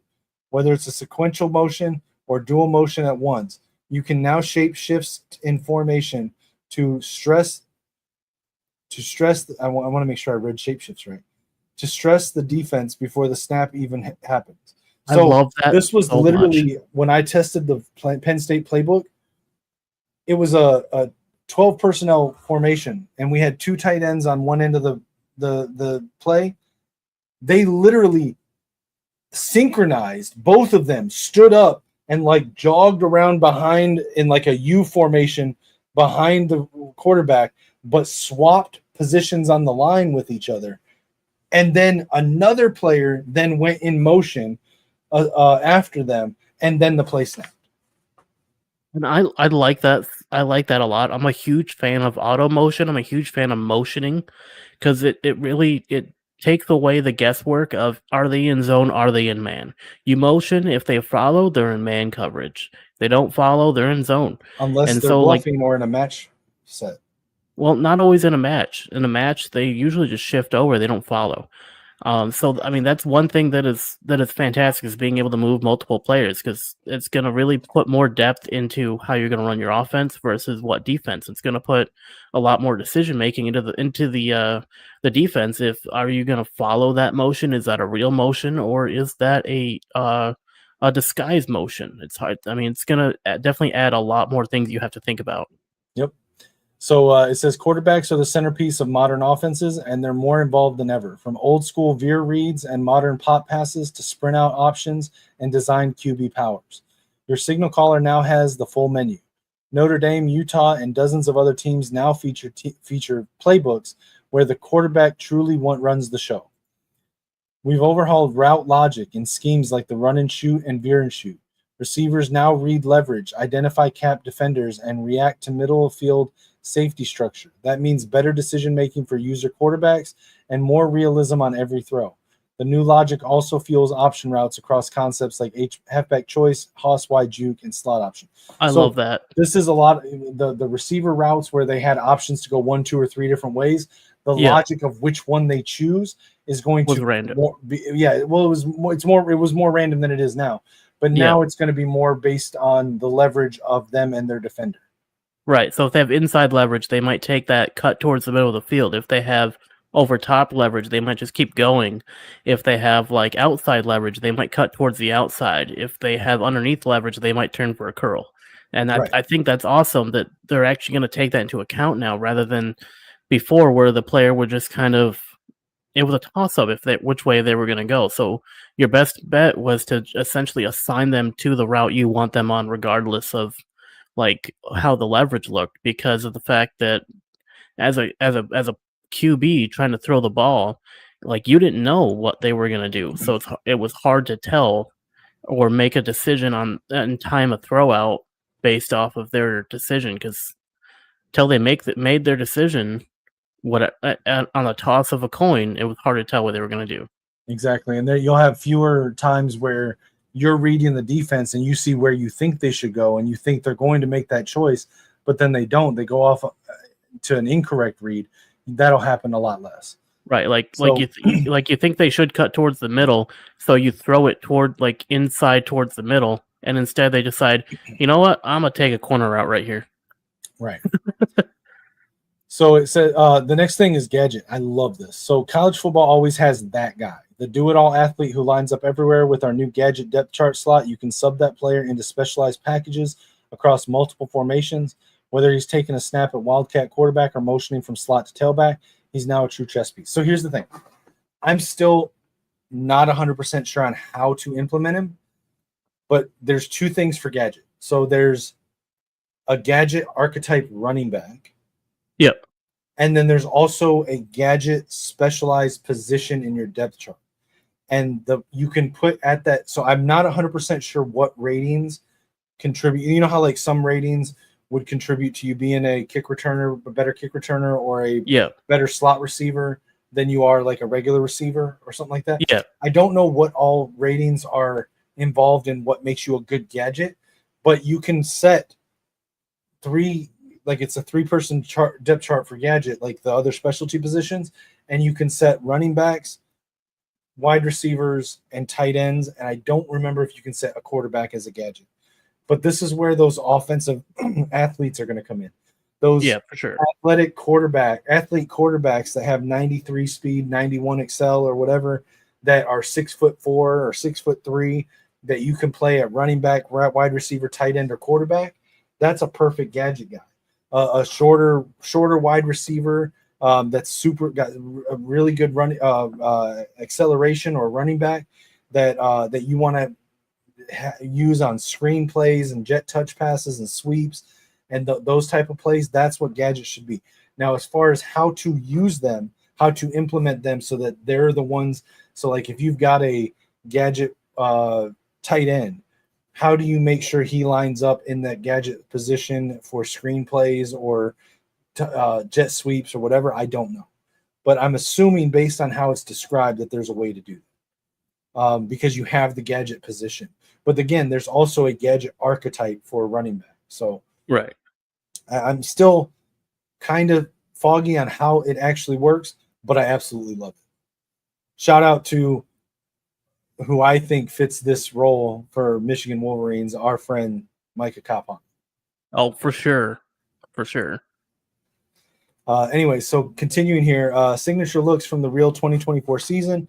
We've gone beyond just new plays. We've added authentic packages and bizarre formations that defined Saturdays last fall and made them playable in CFB 26. Here are a few highlights. Penn State shotgun gate, stretch the edge, freeze linebackers, create backside cutback lanes, backside cutback lanes. It's misdirection in motion, and it mirrors how Penn State weaponized horizontal flow all season long. If you watched Penn State last year, Tyler Warren, their tight end, they used him everywhere. They used him in the slot, on the boundary. They used him on the offensive line. They used him at running back, out of the backfield. They used him everywhere. And Oh, their I think playbook we can. has those involved. I think we Along can. with right here, the swinging gate variant. So I think listen we here, can. real quick. Run screens, jet touch passes, and misdirection fakes from the same funky gate look. This set even includes dual quarterback packages, wildcat looks, and offensive lineman slot alignments. This is why I'm telling you, try the Penn State playbook. Right. So I think we can summarize this section right here into like a lot of those unique formations that you saw during the at least last season. They've added a good majority of them into the game, if not all of them. So you're going to see a lot of different looks you've never seen before in this year's game. So it's something you got to keep a lookout for. It's something you're probably going to want to familiarize yourself with. Like for example, like the one we saw in the deep dive trailer here, the Western Kentucky Power Eye Hulk. Like that's a very interesting one. It's got two defensive linemen lead blocking. It's got fullbacks leaking on play action. If you want to go downhill, it definitely rewards short yardage domination. It's definitely going to surprise your opponent with the deep shots it can perform. It's definitely like a really power big football set. It's defensive linemen. Yeah. Reread that. Defensive linemen lead blocking. Yeah, So those two guys that we were talking that. about that were tight ends we or thought they were fullbacks. we thought they were like tight ends or fullback. Yeah, they put defensive linemen in on the offensive line in blocking. Imagine in if the Michigan Power Eye had run Hulk that out of last year Western with Kentucky. Kenneth Grant lead blocking. That would be insane. But yeah, these are like they put in a lot of the unique sets. It's a lot of different looks you're going to have to familiarize yourself with if you want to have success going forward in this year's game. You're going to want to look into these. You're going to want to check them out. You're going to want to play with them. Right here, look. Ole Miss Wildcat do swing. Snap it directly to your defensive tackle. Rebels did it over 20 times last season, and now you can too. Power halfback, gadget, or tight end can also sub in to keep defenders guessing. And that's insane. You're used to seeing, like in this year's game in 25, you're used to seeing direct snap to the running back, and that was difficult to stop. Now you're going to have to deal with direct snap to a tackle, a defensive tackle. Like that's crazy. That's insane. It's a lot of these unique looks. There's a defensive special formations. You're gonna have. It's gonna be a whole. For lack of a better term, clusterfuck of new information you're gonna have to figure out when it comes to this year's game. And there's a defensive lineman archetype called Physical Freak that's gonna be perfect for this. Oh, for sure. But just to hit on some of the other highlights here real quick. Rice pistol wingback option lives in Houston. This formation group blends flex bone motion and pistol spread tempo. It includes 11 total wingback sets, a dream for users who love mixing triple option with quick game. We've got the Western Kentucky Power Eye Hulk. We went over that. We could probably skip through this. We don't have to go through every formation. I love reading through this, dude. I know. ECU's unbalanced formation with layers, using the off-ball tight end as a motion blocker or RPO threat. Teams like ECU and Kansas ran it very differently, and you'll feel those styles reflected in each team's playbook. Now, the one thing that I am curious of with all of these unique sets, are we going to see them in the custom playbook selection? So. Are we going to be able to select these and put them in custom playbook? I hope that we can put go-go formations in our custom playbooks this year. Yeah, me too. It would be interesting to see these in being able to add these to a custom playbook, so you can combine all of these formations together in one playbook and just have the unique playbook, unique sets playbook. So this is what we were talking about earlier. So precision, vision, strategy, quarterback play, field vision, height finally matters. So in the quest to make pocket passers as valuable as they are in real life, we introduced real-world challenges to level the playing field. This is where field vision comes into play. No, there's no vision cone on the field. For those that remember, I think it was Madden 2005, I think, that had or 2004, that had the vision cone. I think it was 2004, 2008, yeah. That was horrible. Through conversations with coordinators across the country, one theme kept coming up: the importance of moving the quarterback's launch point and how interior pressure can impair vision. We took that to heart. Field vision accounts for your quarterback's height, the size of offensive and defensive linemen, and their proximity to the pocket. Smaller quarterbacks under center, especially on quick drops or throws between the numbers, will experience realistic visibility limitations. That's why many real-life quarterbacks favor shotgun or pistol looks in college football 26. When shorter QBs are surrounded by taller linemen, receiver icons may fade to reflect obstructed sight lines. You can still attempt those throws, but expect an accuracy penalty mirroring the real-world challenges these players face. So to summarize this out, if you have a short quarterback and tall linemen, you're gonna have a bad time. You're gonna lose sight of your Run everything out of shotgun. yeah, just don't go. You're gonna have a bad time under center. You're gonna really, if you have a short quarterback, you're gonna really only go under center if you're gonna run, and that's gonna create a tell for your opponent to know when you're running. Unless you feel confident enough to make those under center throws, it's still gonna be a bad time. You're gonna lose. You're just gonna have to. You're gonna have to play a different game than everybody else if you have a short quarterback, essentially. Now, they've also increased the disparity in high and low ratings for quarterbacks. So no longer will you play against a 75 overall quarterback and feel like, why is he playing like Tom Brady? He's a 75. Right. So it says here, recognizing that lower rated quarterbacks were previously more successful than we would like, we've expanded the gap between elite and lower tier quarterbacks to mirror real life disparities more accurately. High awareness quarterbacks will quickly and efficiently cycle through multiple receiving options, reflecting the decisive reads and rapid decision-making of the nation's elite signal callers. Conversely, lower-rated quarterbacks struggle more significantly, realistically managing fewer progressions and demonstrating slower decision-making, closely resembling the performance of inexperienced true freshmen or developing quarterbacks seen on Saturdays. Says last year we saw a heavy reliance on double. I can summarize this up. This up so we don't have to read through it. So they have updated the AI of the CPU quarterbacks. So now, before in 25, you could just run double mug and Sam Will blitz and get sacks all day. They've changed it to where now the quarterback's going to see is going to throw to their first open receiver regardless of who it is. So you're no longer going to be able to have easy sacks by running nickel double mug mid blitz 0 or 4-3 even 6-1 Samuel blitz. You're going to have to actually play CPUs like people now. It's not going to be as easy as it was. Yep. I definitely like that change. Me too. So defense wins championships. Last year's gameplay was explosive and wide open, just the way college football should feel. That freedom and responsiveness on offense is something we've committed to maintaining. The features above focus largely on enhancing the offensive experience, speed, creativity, and big plays. But you also told us defense needed more depth, presence, and options. So this year we've doubled down on defensive control and responsiveness, giving you more tools to disrupt and dictate the game. So what this is going over here is the physics-based tackling. Let's see. Physics-based tackling. Now tacklers with better ratings won't just win more often, they'll win more distinctively. We've layered in timing-based elements that allow stronger defenders to finish plays with authority while making weaker tacklers more vulnerable to being dragged or broken through. You'll see more variety in tackle outcomes, glancing blows, squared-up stops, forward-falling momentum, all driven by weight, speed, angle, and user input. Even with the visual fidelity PBT, so it's physics-based tackling, brings, this wasn't just about looks, it was about feeling. And with College Football 26, you'll feel every hit, fight through every finish, and experience a tackling system that rewards skill, ratings, and real football logic. So you're no longer, in College Football 25, you could take a safety, put them in at middle linebacker, and have a decent time stopping a good majority of running backs.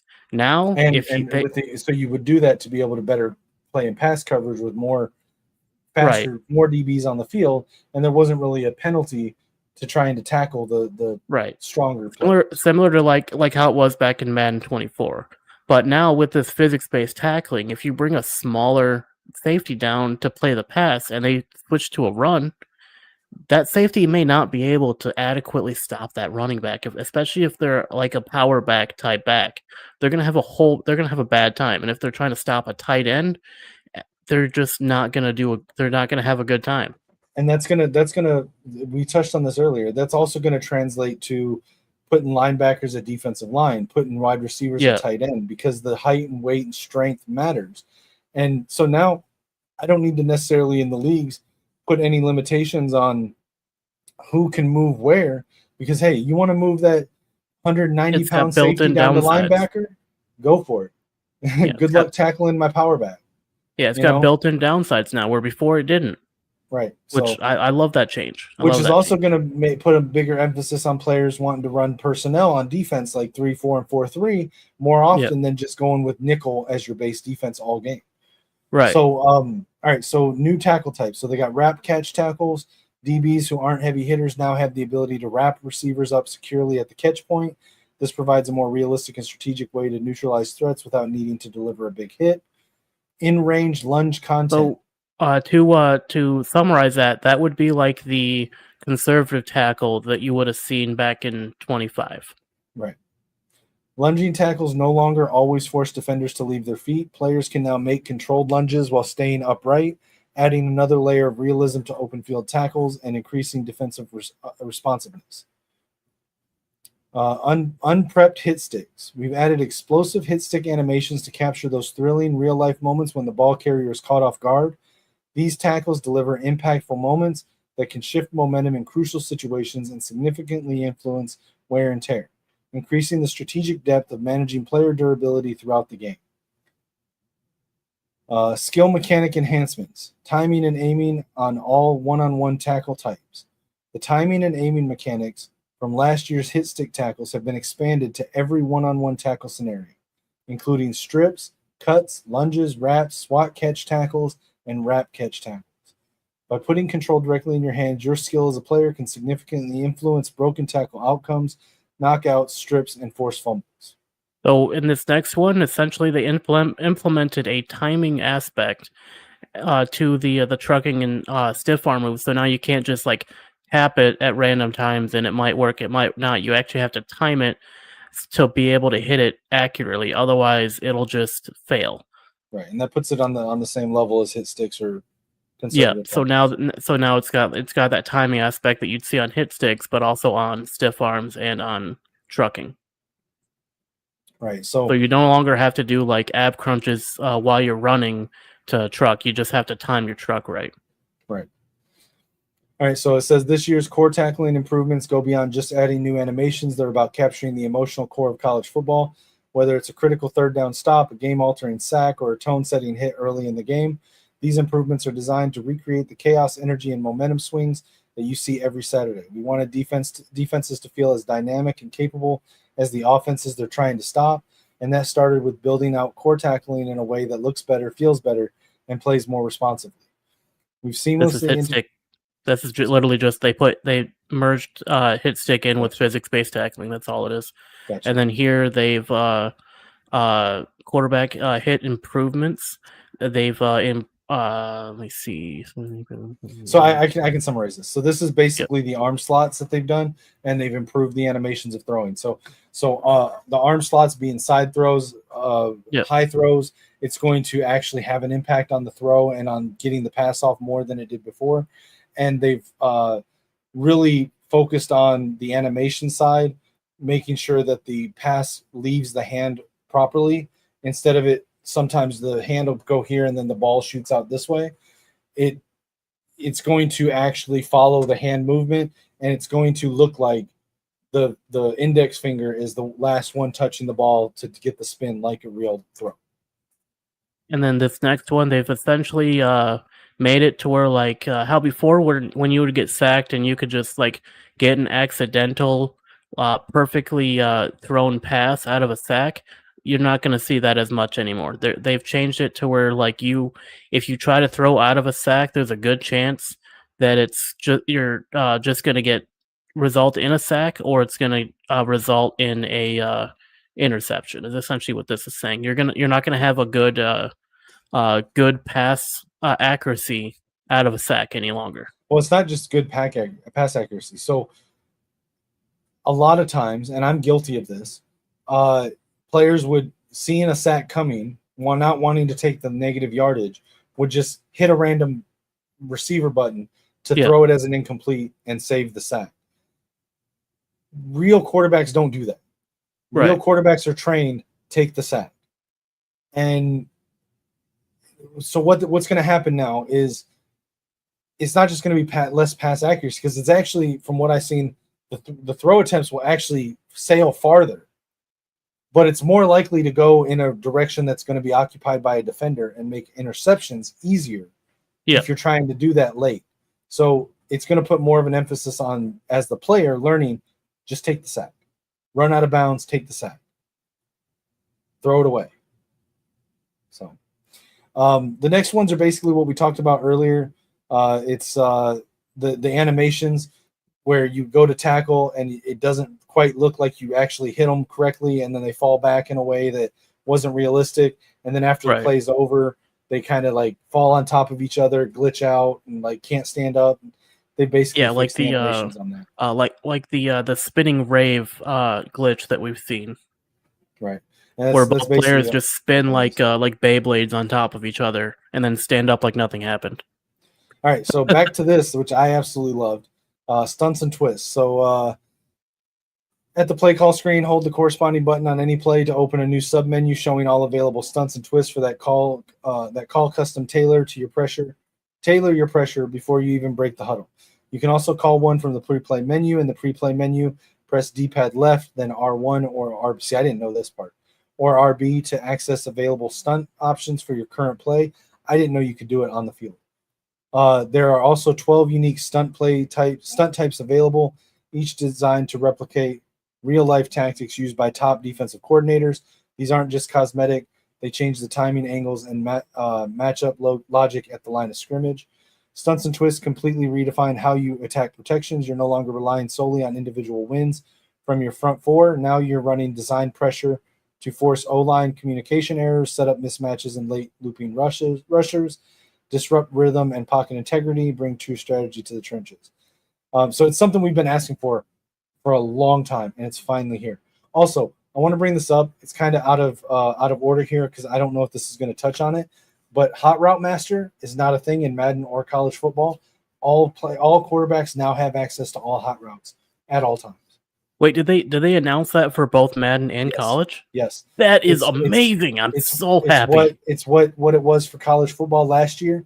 It's now in both games. That is amazing. Because it made zero sense that you could call all the hot routes in college and then go to Madden and not be able to call I agree. Like, that doesn't make any sense at all. And it was such a staple that everyone had to have it that they've just made it a thing now. Right, yeah, because everyone does that. All right, so this is what I was talking about earlier, though. So trench work. They now have block steering for defenders. So let's see what it says. It says, make the trenches feel like the trenches. That means leverage matters, size matters, technique, play calls, and matchups matter. Every snap is a puzzle between blockers and defenders, and this year you have more control, more realism, more strategy.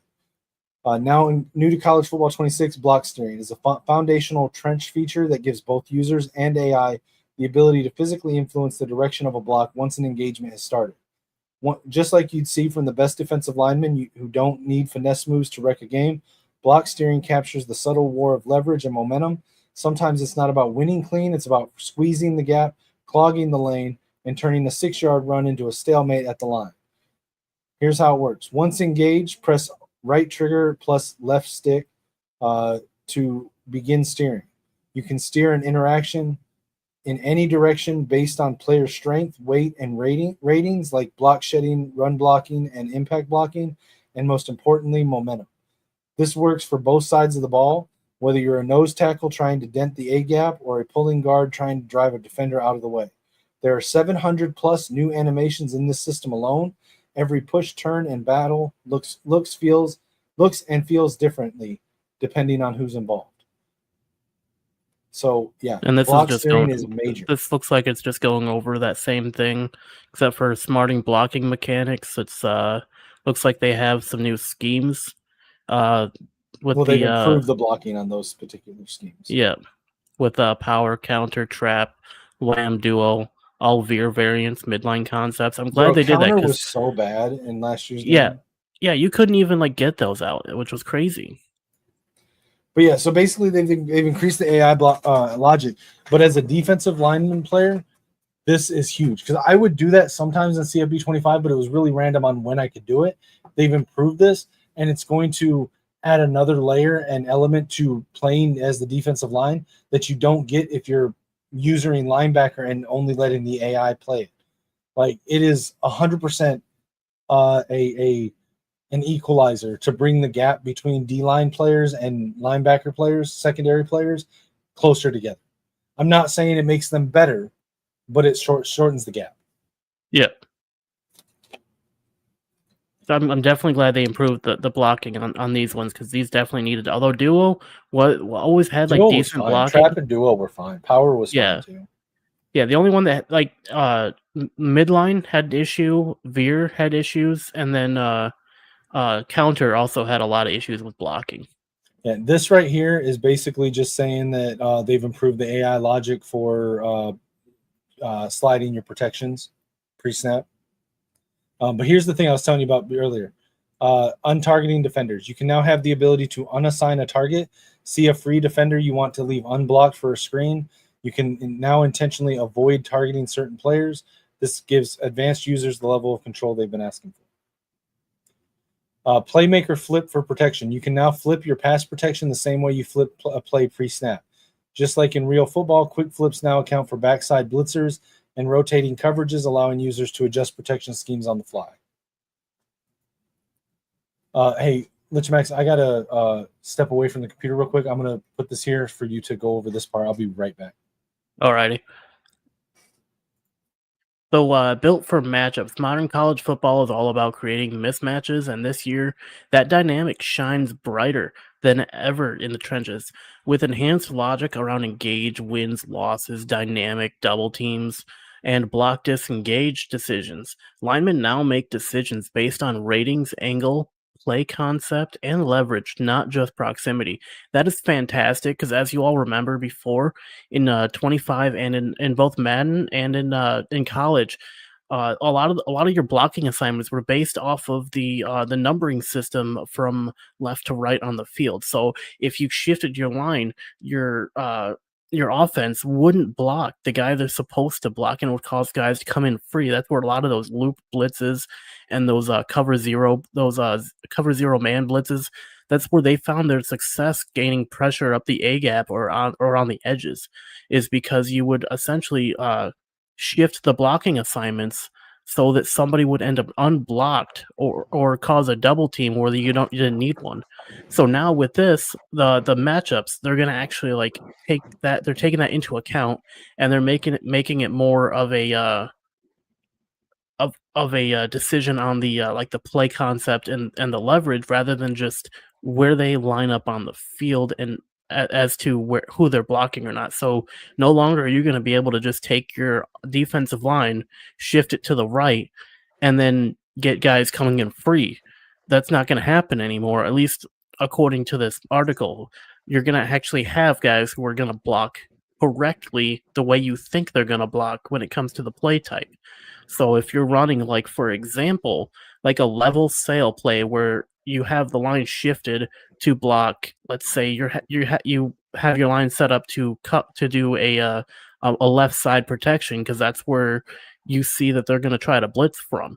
So even if they shift their line to get outside of that to where they would normally have a guy coming in free, you're not going to see that because of the blocking assignment. So that's good to see. That's really amazing. And I'm glad that they fixed that. Yeah, absolutely. You want to take the next one since you're really excited about this part right here? I don't see myself using it also. The custom zone stem. I'm really excited about that.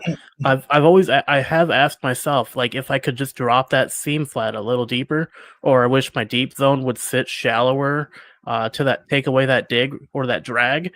I have said those exact words to myself during gameplay. So having these custom zone stems in the game is just fantastic, and it's one of my favorite things that they have added this year. Because especially like in the previous years, dealing with those read Y flats, those bubble screens, like screen plays in general. Like being able to actually take like a cloud flat that normally sits 5 yards off the line of scrimmage and bringing it down to the line of scrimmage to cover that line is just amazing, and I'm really happy they added this in. And the ability to, like, say, take away a on the fly, take away a corner route that is probably coming, just by stemming up that seam flat a couple yards to take that away. Having that ability on defense on the fly, much like offense has their route stemming for their receivers, it's a game changer, and it's amazing, and I'm glad they added it in. Yeah, and it works the exact same way. So you pull up the DB assignments, and you click on the one you want. You hold L1, and you move up and down just like you would on offense. Yep, and it's just fantastic. All right, so this is something else. I'm not 100% sure how I feel about this.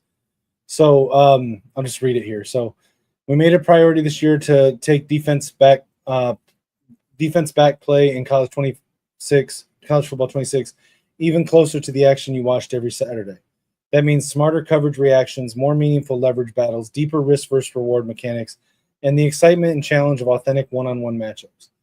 Excuse me. I played Travis Hunter at last year's media event playing college football 25. He shaded inside on me pre-snap and got beat. He turned to me and said, I know it's a low chance to get beat with shade, but I'm selling out here. That moment stuck with me. Shading is about positioning. Selling out is about commitment.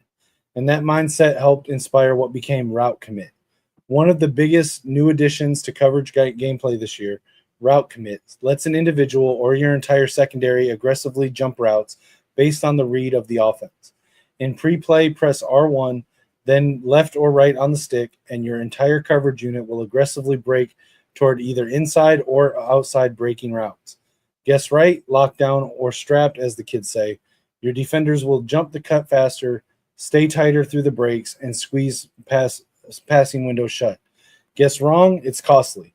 Defenders will react slower, take exaggerated false steps, and give up separation that turns short gains into explosive plays. Route commit adds a new layer of defensive strategy. Now you're not just covering, you're declaring intent like run or pass commit, but for coverage. You're telling your opponent, I know what's coming and I'm selling out to stop it. It rewards film study, disguises, and guts, and when you guess right, there's no better feeling on defense. With route commit leading the charge, we knew man coverage needed to feel tighter, more authentic, and more rewarding for players who pride themselves on shutting down the perimeter.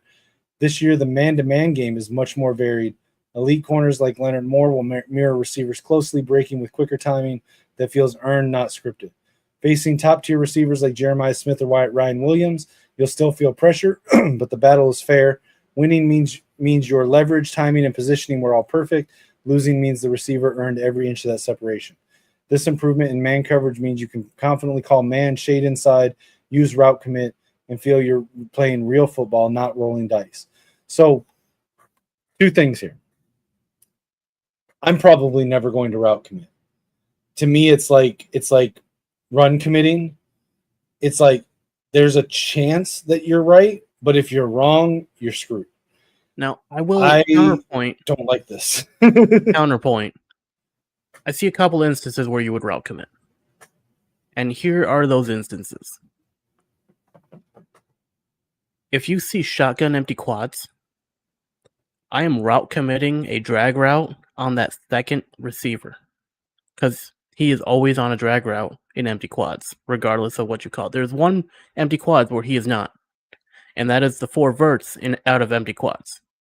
But 9 times out of 10, that second receiver next to the tight end is always on a drag route, unless changed otherwise, but almost everybody leaves him on a drag route. Another instance would be the majority of empty plays has that player on a drag route. So you can almost always route commit a drag on that receiver on most empty formations that you see. I don't know. In that instance, that is where I would route commit. Or if I know a formation that someone's ran that they like to put a player on a specific route, I would route commit then if I start gauging their tendencies. Now there is a chance you'll be wrong, and it's, as I said, it'll cost you if you're wrong. Kind of like run committing in previous games where, you could still kind of guard the pass on a run commit, but it's not going to be as tight as if you just pass committed. Right. Same with pass committing on a run play. If you pass commit, you're not going to have as good of run defense. Right. But, for example, if I see empty quads... route committing seems even more...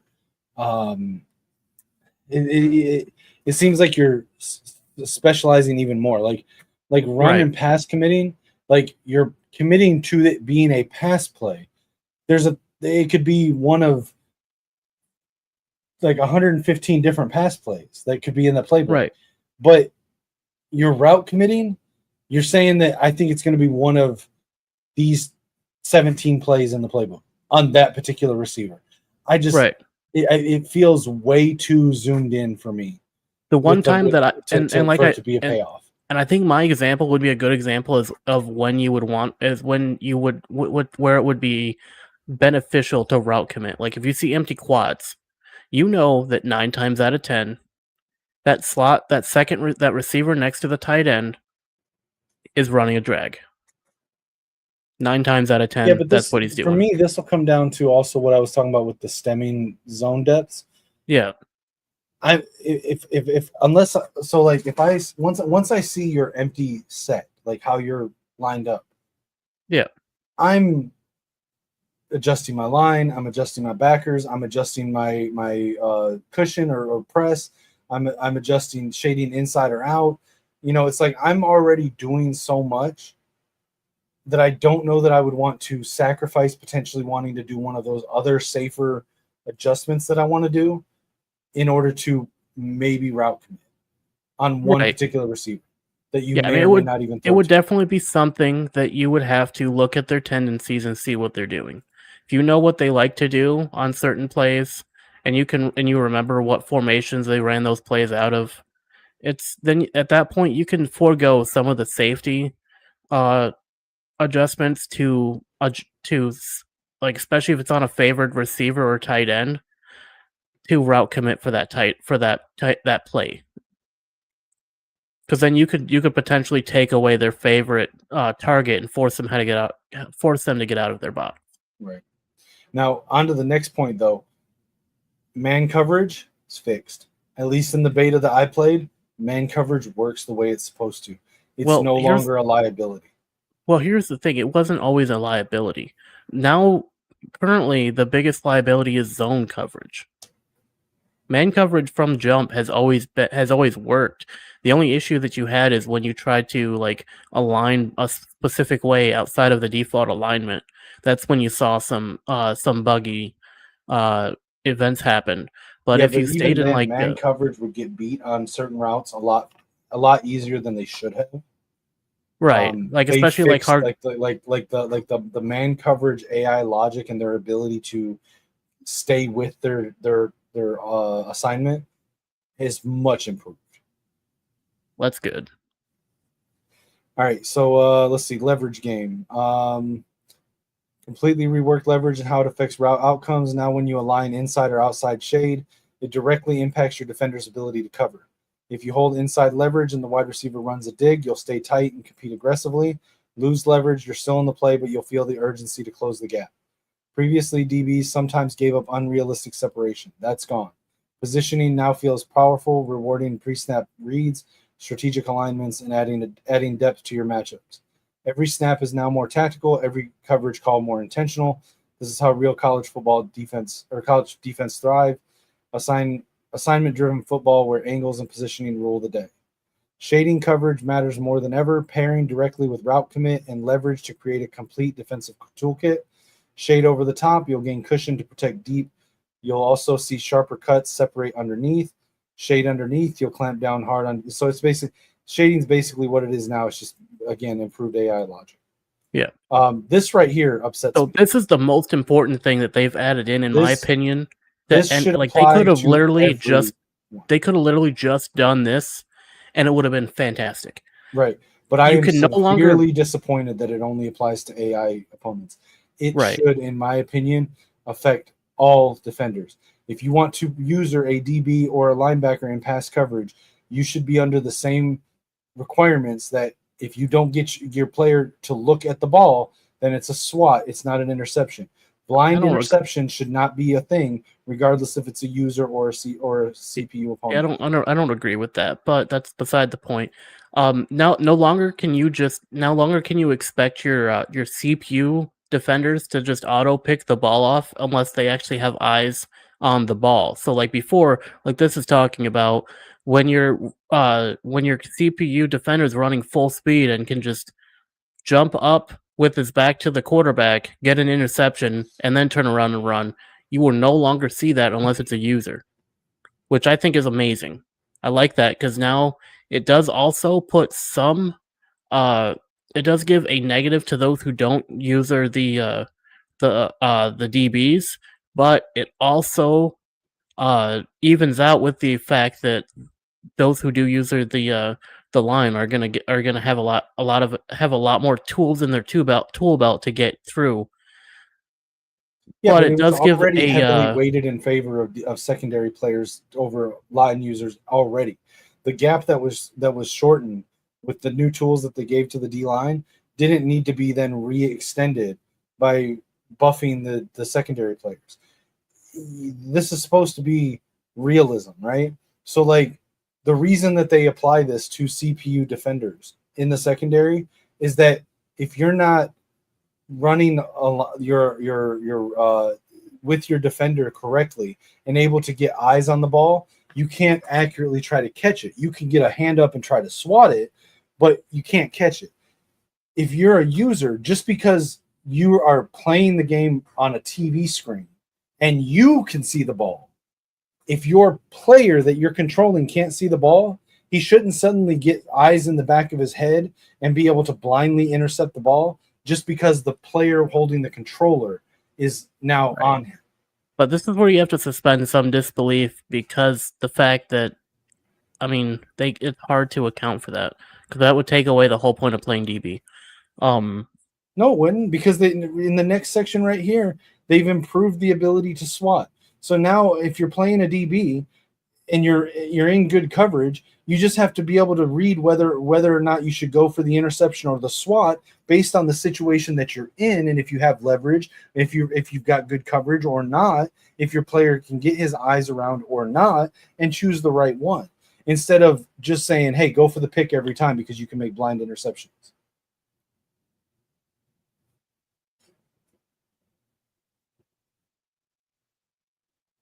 I mean, I still like the addition of taking blind interceptions away from CPU players. I still think that is a huge jump, and I really like that because it's definitely a net positive for the game, regardless of it still letting human players still get those blind interceptions. It's still a skill game to get those, regardless. So it's not going to be instant every time. But yeah, I'm still happy they took blind away from. I mean, I'm happy they took it away from CPU defenders. I'm just saying it should be applied to all defenders, user or CPU, because again, they improved the SWAT. So now it becomes a thing that you need to, as a DB player, you need to be able to read whether or not you should go for the pick or go for the SWAT. With this right here not applying to user-controlled players, there's no reason for you to ever go for a SWAT. Just go for the pick every time. Well, yeah. Then what's the point of this? That's what I'm saying. They fixed this, so this should apply to all. Anyway, moving on.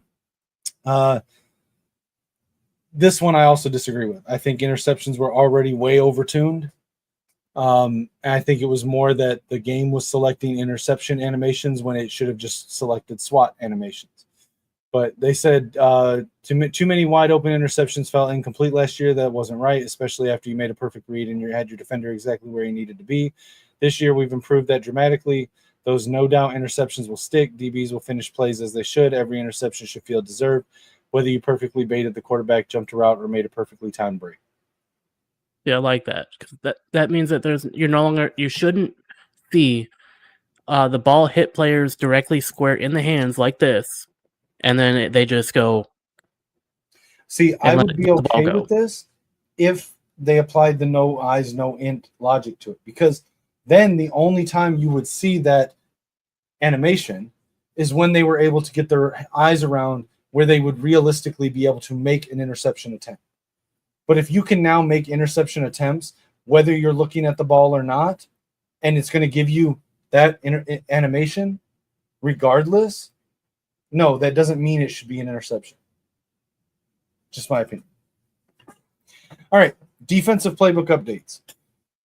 College Football 26, we've updated the defensive playbooks to better reflect the strategic dynamics of the college game. This blog post explores not only the new playbook content, new formations and plays, but also highlights key foundational enhancements to defensive gameplay that improve how certain plays and schemes are executed. In this section, we're introducing several new formations and plays, alongside improvements to pass coverage logic, defensive alignment, and run fit responsibilities, all designed to provide a more authentic and engaging defensive experience. So, some of the new defensive formations and a quick explanation. 3-4 tight. We got 3-3-5. Well, let's look at what they are, because some of these are. I find these extremely interesting. 3-4 tight, a variation of the 3-4 odd formation. This formation moves both defensive ends into the 4 techniques, aligning them on the inside shoulders of the offensive tackles. This adjustment helps strengthen B-gap integrity and gives players a better structure to combat interior run plays. Go ahead and read this one. I got one second. 3-3-5 flex, featuring 3 down linemen and an edge defender standing in a 2-point stance to the strong side.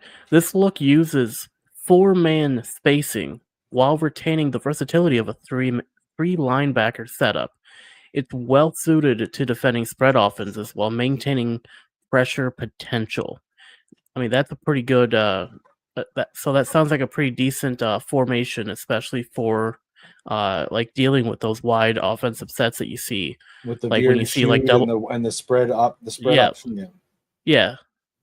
And then you got nickel single. Nickel so single you'll mug like this and one. nickel 2-4 single mug. That's pretty interesting. These formations position a single linebacker directly over the center in a mug alignment.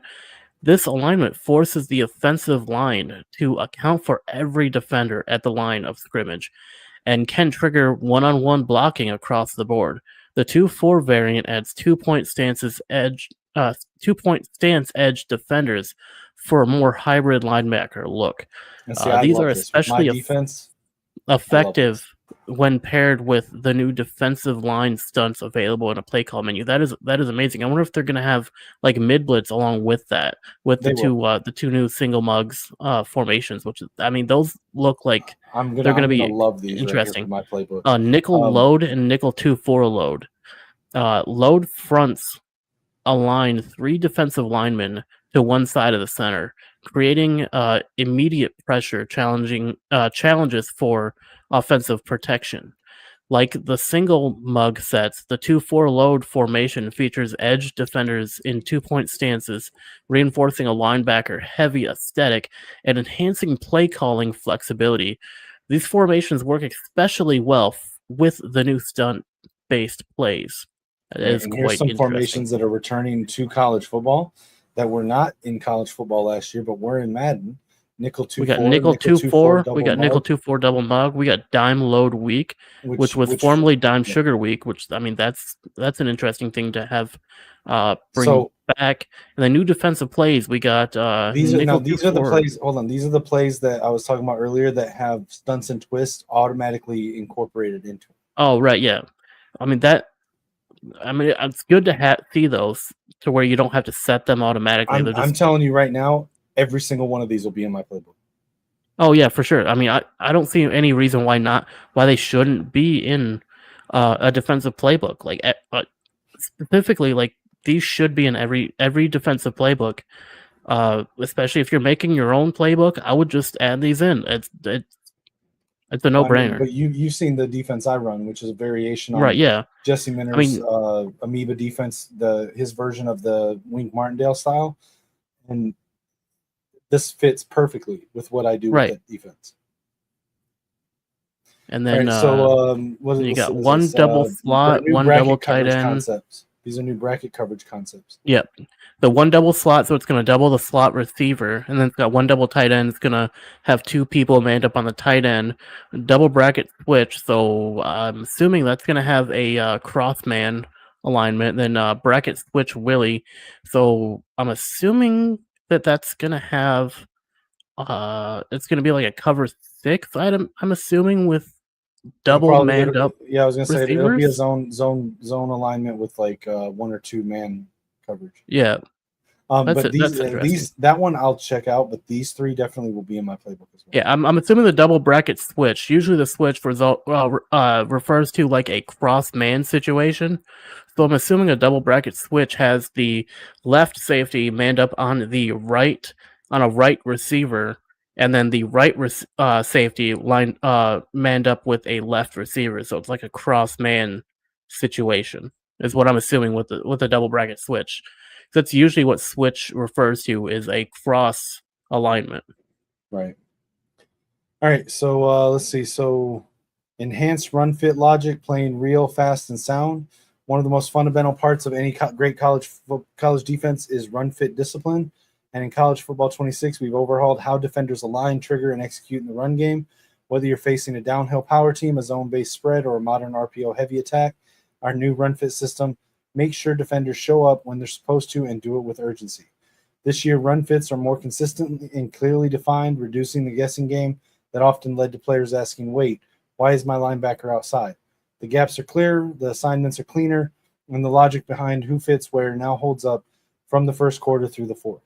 I'm glad they did this finally, because I got so sick of having everyone going in one direction. You snap the ball and they go the complete opposite direction that you had them slanted towards. Yep, and then so I'm really happy they did this. Along with this one, it's just better AI logic for defenders. That's kind of what it sounds like. We could probably condense all of this down to just better AI. They've helped. This is where they focused on RPO defense. The RPO defensive logic. Defense, the run defensive logic. Then the safety adjustments. I like this so much because now no longer do you have to call a specific plays to get your safeties to be together or apart or closer to the line or farther away. You can now just set that in coaching adjustments, which is amazing. And they should have had that from the beginning along with the zone depths. It should have already been in the game. I'm glad they added in this year. I'm glad we at least got it. And it's something that I didn't know we needed until I started playing 26 and seeing how the safeties react to certain things. It's something we desperately needed from the get, and I'm glad we have it now in 26. I'm interested to play with it to see how it actually works in a real game situation. So, I mean, that's definitely a net positive for the game. Yeah, absolutely. I mean, I think that I'm going to utilize that much more than I do the stems. Yeah, I mean, I'd imagine you probably have to be careful of how you set them, because if you set it wrong, you're going to give stuff up. If you set it right, you're going to have tight coverage. I love this too right here. Now you can show blitz with only linebackers. So no longer do you have to pull the whole line in. You can just you don't have to press the receiver or the receivers in order to show blitz. All right, so real-time coaching. All right, so what is this? Let's see. Real-time coaching takes a massive leap forward in college football from Hey, can you hold it down for a second? I will. I have to go take care of something real quick. Yeah, I got you. So, all right. So, improving how CPU-controlled teams adjust and compete. Real-time coaching is no longer just a feature; it's the engine behind smarter, more strategic, and more human-like coaching behavior on both sides of the ball. A huge part of this leap comes from major improvements to our internal tool set, which allowed us to implement over 3 times as many real-time adjustments as last year. That's not just more logic, it's smarter, faster, and far more varied logic. Coaches now respond with wider range of strategies, personality-driven behavior, and situational awareness, making every team feel more distinct and more dynamic. So a lot of this is basically, I think, probably a light version of what we got in the Madden deep dive with the coach DNA, where it's going to take into account coaches' strategies and how they play call, how they react to certain things. It's probably a lighter, streamlined version of it, and I expect we'll probably see the full version in the next year's college game. Delayed shifts, formation IQ, and real adjustments. Then this is just going to be the same thing with coordinators. So it says, one of the most noticeable upgrades is the introduction of delayed shifts. Defensive coordinators will now no longer show their hand immediately. You'll see safeties rotate late. Defensive fronts shift post-audible to counter new threats. This simulates real-life defensive disguises, forcing users to read and react, not just pre-snap guesses. Beyond disguise, defenses are now significantly smarter about formation strength and run type, whether you're grinding power, trap, duo, or using pistol to stretch the edge. Real-time coaching recognizes not just that you're running, but how and where and from where. More than last year, teams will adjust their number count in the box, adjust front-end alignment, and bring pressure based on these keys. And for those leaning on a dominant runner or targeting one side repeatedly, expect to see safeties creeping down, linebackers flowing quicker, and front shifting to seal cutback lanes. This is no longer just defending the run, it's run recognition and response. So a couple things here. So this is delaying the response in pre-snap so that offensive, like what Lichemax was saying earlier, being able to just put a guy in motion and read whether it's zone or man. It's going to make it a little bit harder because they're going to delay it, but still have a move in time to not get caught unawares.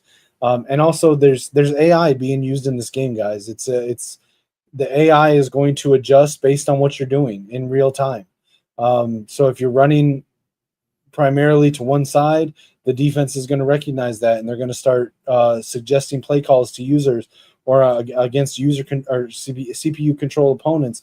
You're going to see them start to adjust and counter play call your tendencies in real time in game. So it's not just going to be you're not just going to be able to run the same plays over and over to the same side. You've got to actually be strategic about it and have a sense of the game flow. Passing defense, the 9-box and concept tracking. New in College Football 26 is the 9-box, a spatial back-end intelligence system that tracks where you're passing and game is attacking.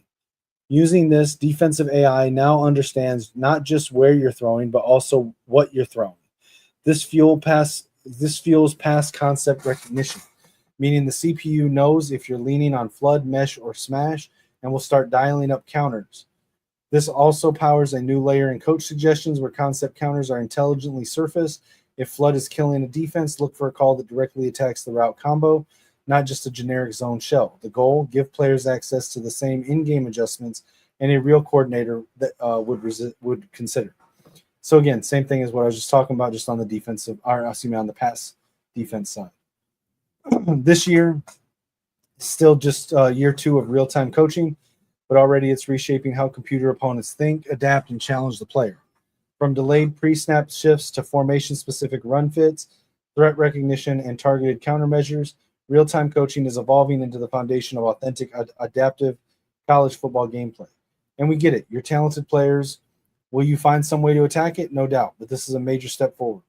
Year 2 marks a significant investment not only in AI sophistication, but in delivering a CPU experience that pushes back, adapts, and holds up to the depth and skill of today's user. This is about making every snap matter. Whether you're playing against a rival, grinding through Dynasty, or just testing yourself against the game, and it's only going to keep growing. All right, so little things that have been implemented. Switch stick visual change.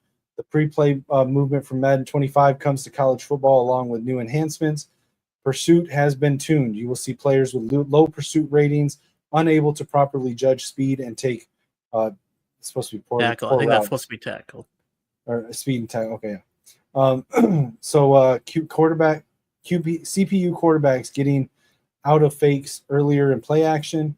So I like that a lot. That's huge because in the previous game, it felt like running play action. Sometimes your offensive line would just be a freaking turnstile, like, and your quarterback could not adapt to the pass rush. So being able to get out of the animation quicker. And if you canceled the animation, it was more of a detriment than if you just continued through with it.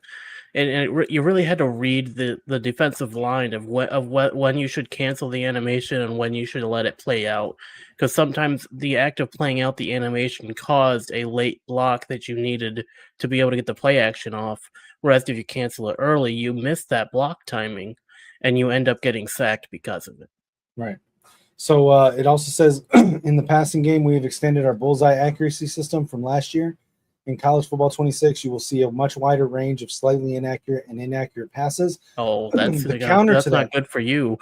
Well, no. The counter for that, though, is that the receivers, at least from what I played on the beta, the receivers are much better at catching the balls and extending for the balls, jumping Right. for the balls, to going up and getting the 50-50 balls against defenders.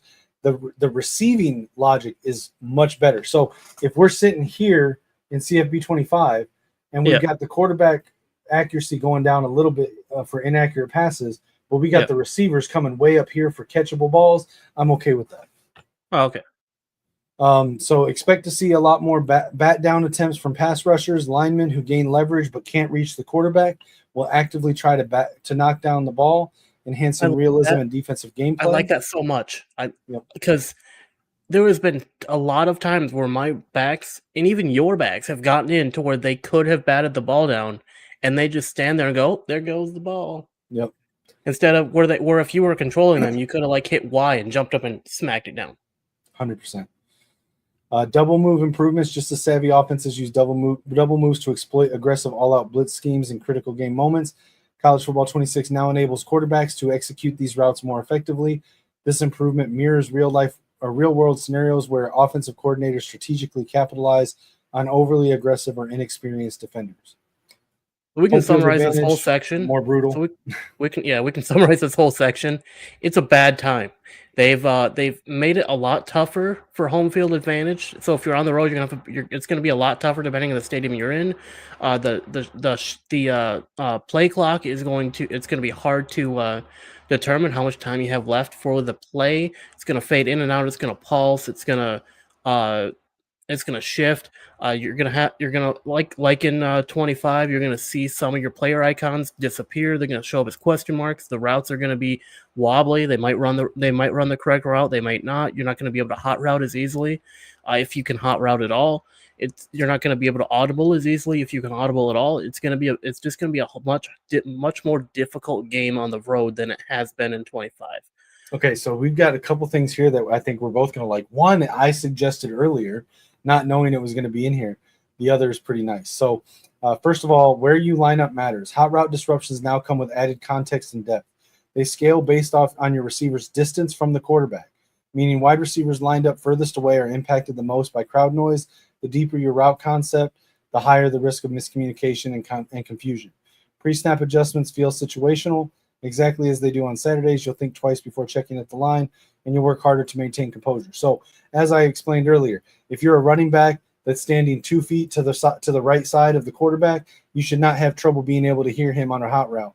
But if you're the boundary wide receiver that's all the way out 3 yards away, or 3 feet away from the boundary out sideline, you're going to have a harder time. Makes sense. But they've also implemented a chance to silence the crowd. I'm happy when we make big plays. So much. You finally have a fighting chance on the road. You're no longer just screwed if you're on the road, because you can now actually, if you can get a big play off under those conditions and then capitalize on the following play. Yeah. Then you can quiet the crowd down and make it easier for you to play moving forward. And this is so cool because it is realistic. Like if you're in the crowd and you're going crazy, and then the visiting team pulls off a 35-yard run, it takes the wind out of you for a minute. Here's a good example of silencing the crowd. Ohio, Michigan, 2024 game. No, not even 2024. Go back to the 2022 game. Go back, or not 2022. When Donovan Edwards hit his second 75-yard run. Oh my God! It was so silent in that stadium. It was nuts. All right, we didn't forget the kickers. This year, we've completely overhauled the pressure kicking experience in hostile environments, especially during night games and intense rivalry battles. That's the thing. Night games, stadium pulse is worse. The accuracy meter becomes completely transparent. The ball fades out as your kicker lines up. The power meter fills white, reducing your visual feedback. So to summarize this, you're going to have a bad time kicking on the road. Right. And then this stuff is just this is all they've added in new gear and shit. New gear, new anime or new celebrations. New touchdown animations, new interception animations. Listen, I just want to go on a short rant here. Stop worrying about the damn equipment. I understand it's cool that you get to have Cool stuff, cool face mask, sleeve, arm sleeves, whatever. It's cool. Gloves, shoes, it's all cool. Don't get me wrong. I like having cool stuff on my player. But what's more, two points here. What's more important? You're really your what's more important? Your quarterback being able to throw accurate passes, realistic passes, being able to have realistic pass trajectories and utilize all the tools that he should be as a quarterback, or whether or not he has a one-leg sleeve on. Like, what is actually more important to your play experience? I understand that you want it. It should not be the most important thing to new additions to a game. Now, the more important issue here for me, stop bullying developers on social media over them, whether or not they put stuff in the game. I have seen so many posts with people harassing developers on social media, on X, because they're assuming that the gear that they want is not going to be in the game because it wasn't included in a trailer or a gameplay deep dive. It's a gameplay deep dive. It's not an equipment deep dive. You don't get equipment updates in a gameplay deep dive. And it's and regardless of whether it's been added to the game or not, don't harass developers. Like, it's so stupid.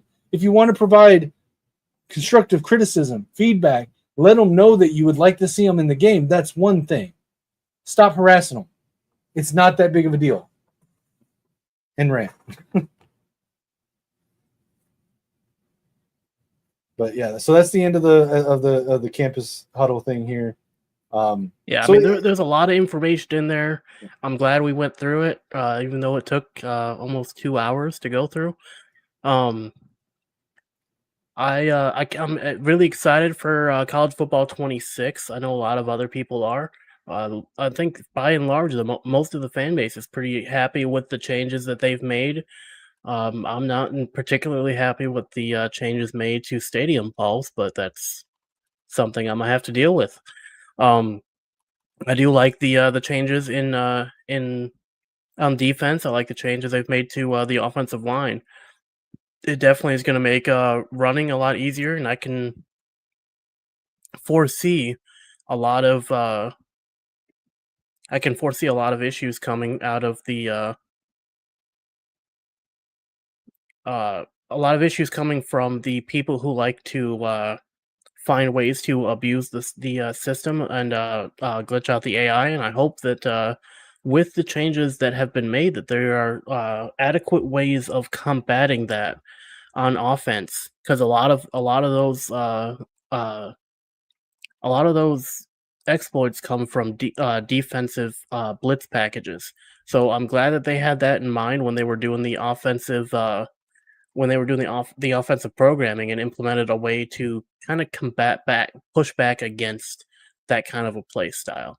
And I'm really excited for this game to come out. I can't wait to till the next time when we do a live reaction of the deep dive into the dynasty, the new dynasty information that we got coming out.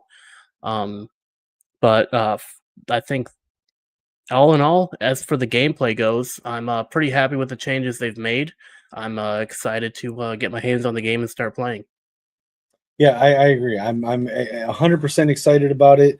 There's questions and concerns that I have based on what I saw in the beta, but most of those I'm assuming are because it was a very old build.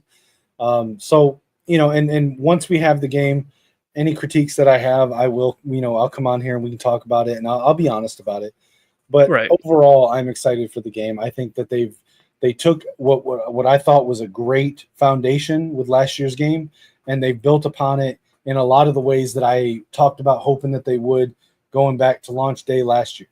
And so they are listening to us, and I love to see that from a game developer. So I'm excited.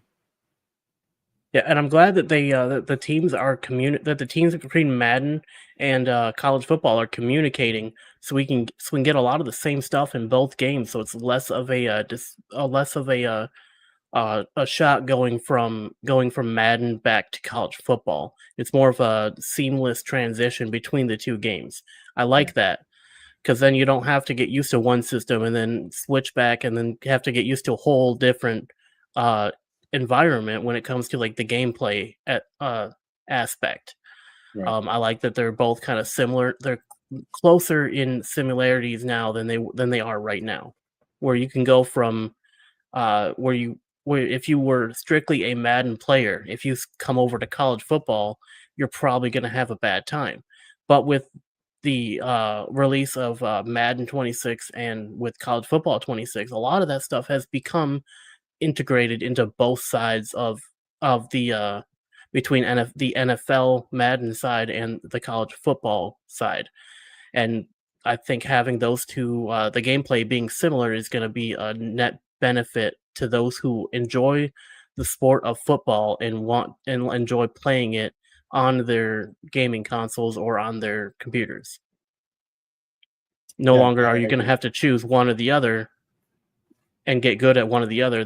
You're going to be able to play them both and have a pretty good time, a pretty similar experience gameplay wise, not necessarily environment wise, because I mean recruiting's a whole different animal on college than it is on Madden. If you're doing the franchise modes or the dynasty mode, it's going to be a lot different between those two. But as for the overall gameplay, from what I understand, it's pretty similar on both sides.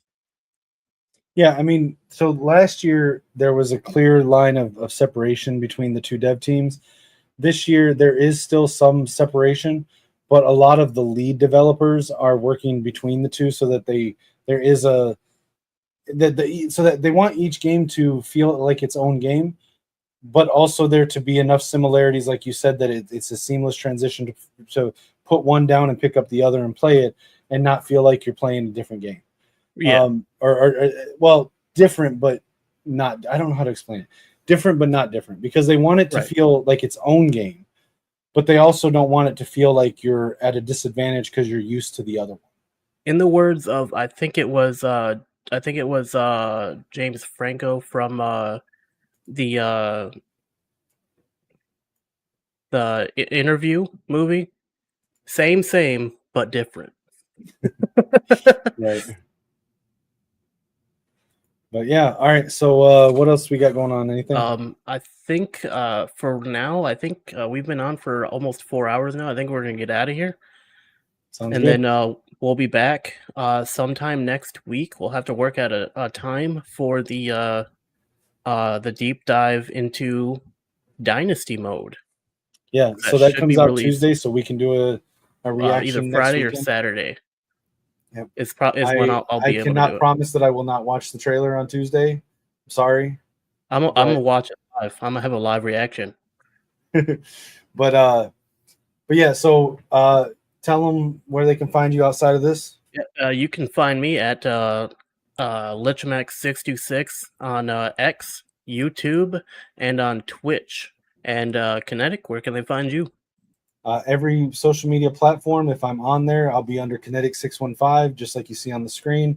I have another YouTube channel, Kinetik615, that I keep separate from this, where it's more sports podcasting and sports specific, whereas this will be gaming's priority with a little bit of side of sports. Yeah. But Kinetik615 everywhere on X.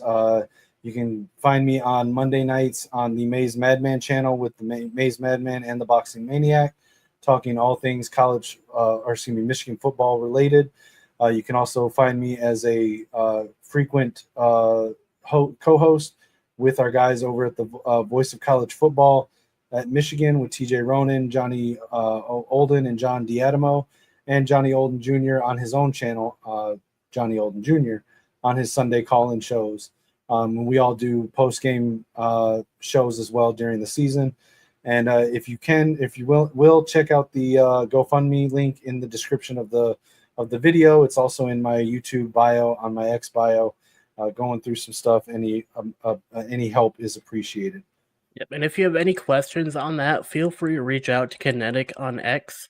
Yep. I'm sure he's more than happy to explain the situation if you 100%. feel like the information on the GoFundMe isn't clear enough. Yeah, 100%. Also, and also, and I will say as well, I've had people ask me in the past, because GoFundMe does take a cut of what's donated. If you prefer not to have that be the case, on Cash App, Kinetik615. Yep. Again, every bit is appreciated, but I'm 100% open to explaining and being transparent about the situation that I'm going through, that my mother's going through, and what the money is used for. In every instance, I'm just trying to get by until some relief comes through for it. So, yeah, and also, you can also find me during the season on the Maze Madman channel as the Stat Boy. I'll yeah, be anyone doing, anyone that remembers Stat Boy from Pardon the Interruption. yeah, That's that's this what guy I'm for going to be wrestling. doing over on the Maze Madman channel. I'll be fact checking. I'll be spitting straight stats over there. I'll keep everyone honest, especially those other state fans who like to come on and parade about how great they are. Sometimes you just got to get humbled. All right. And So, what better way to do that than with facts? So, So, Lichemax, let's go ahead and get out of here. But yep. as we always do on all of the shows, let's end it with a Go Blue. But also go ahead, for the viewers that might be tuning in for the first time and just seeing us, can you hit my music as we go out? Of course. All right. As always, guys, till next time, Go Blue. Go In Blue. the north, 2 teams, 1 force, from Ann Arbor to Minneapolis. Yeah, we set the course. Blue and Maze packed the big house to the brim. Over 100,000 strong when the game begins. Charles Woodson legacy, Desmond did his thing. 25 Big Ten titles, let the victory bell ring. Harbaugh got the squad right, running through the frost. Every Saturday we prove why you shouldn't get us lost. Testing teams like practice runs, leaving them behind. Michigan tradition, yeah, it's all up in my mind. Kinetic in the north, 2 teams, 1 force. Running through the game like a natural resource. Kinetic in the north, can't ignore it. Purple rain and Wolverine claw, watch it score. Viking horn blast, US Bank gets loud. Purple people eaters got a whole new crowd. Jefferson in motion, crossing up the field. McCarthy in the pocket, making defenses yield. Minnesota tough,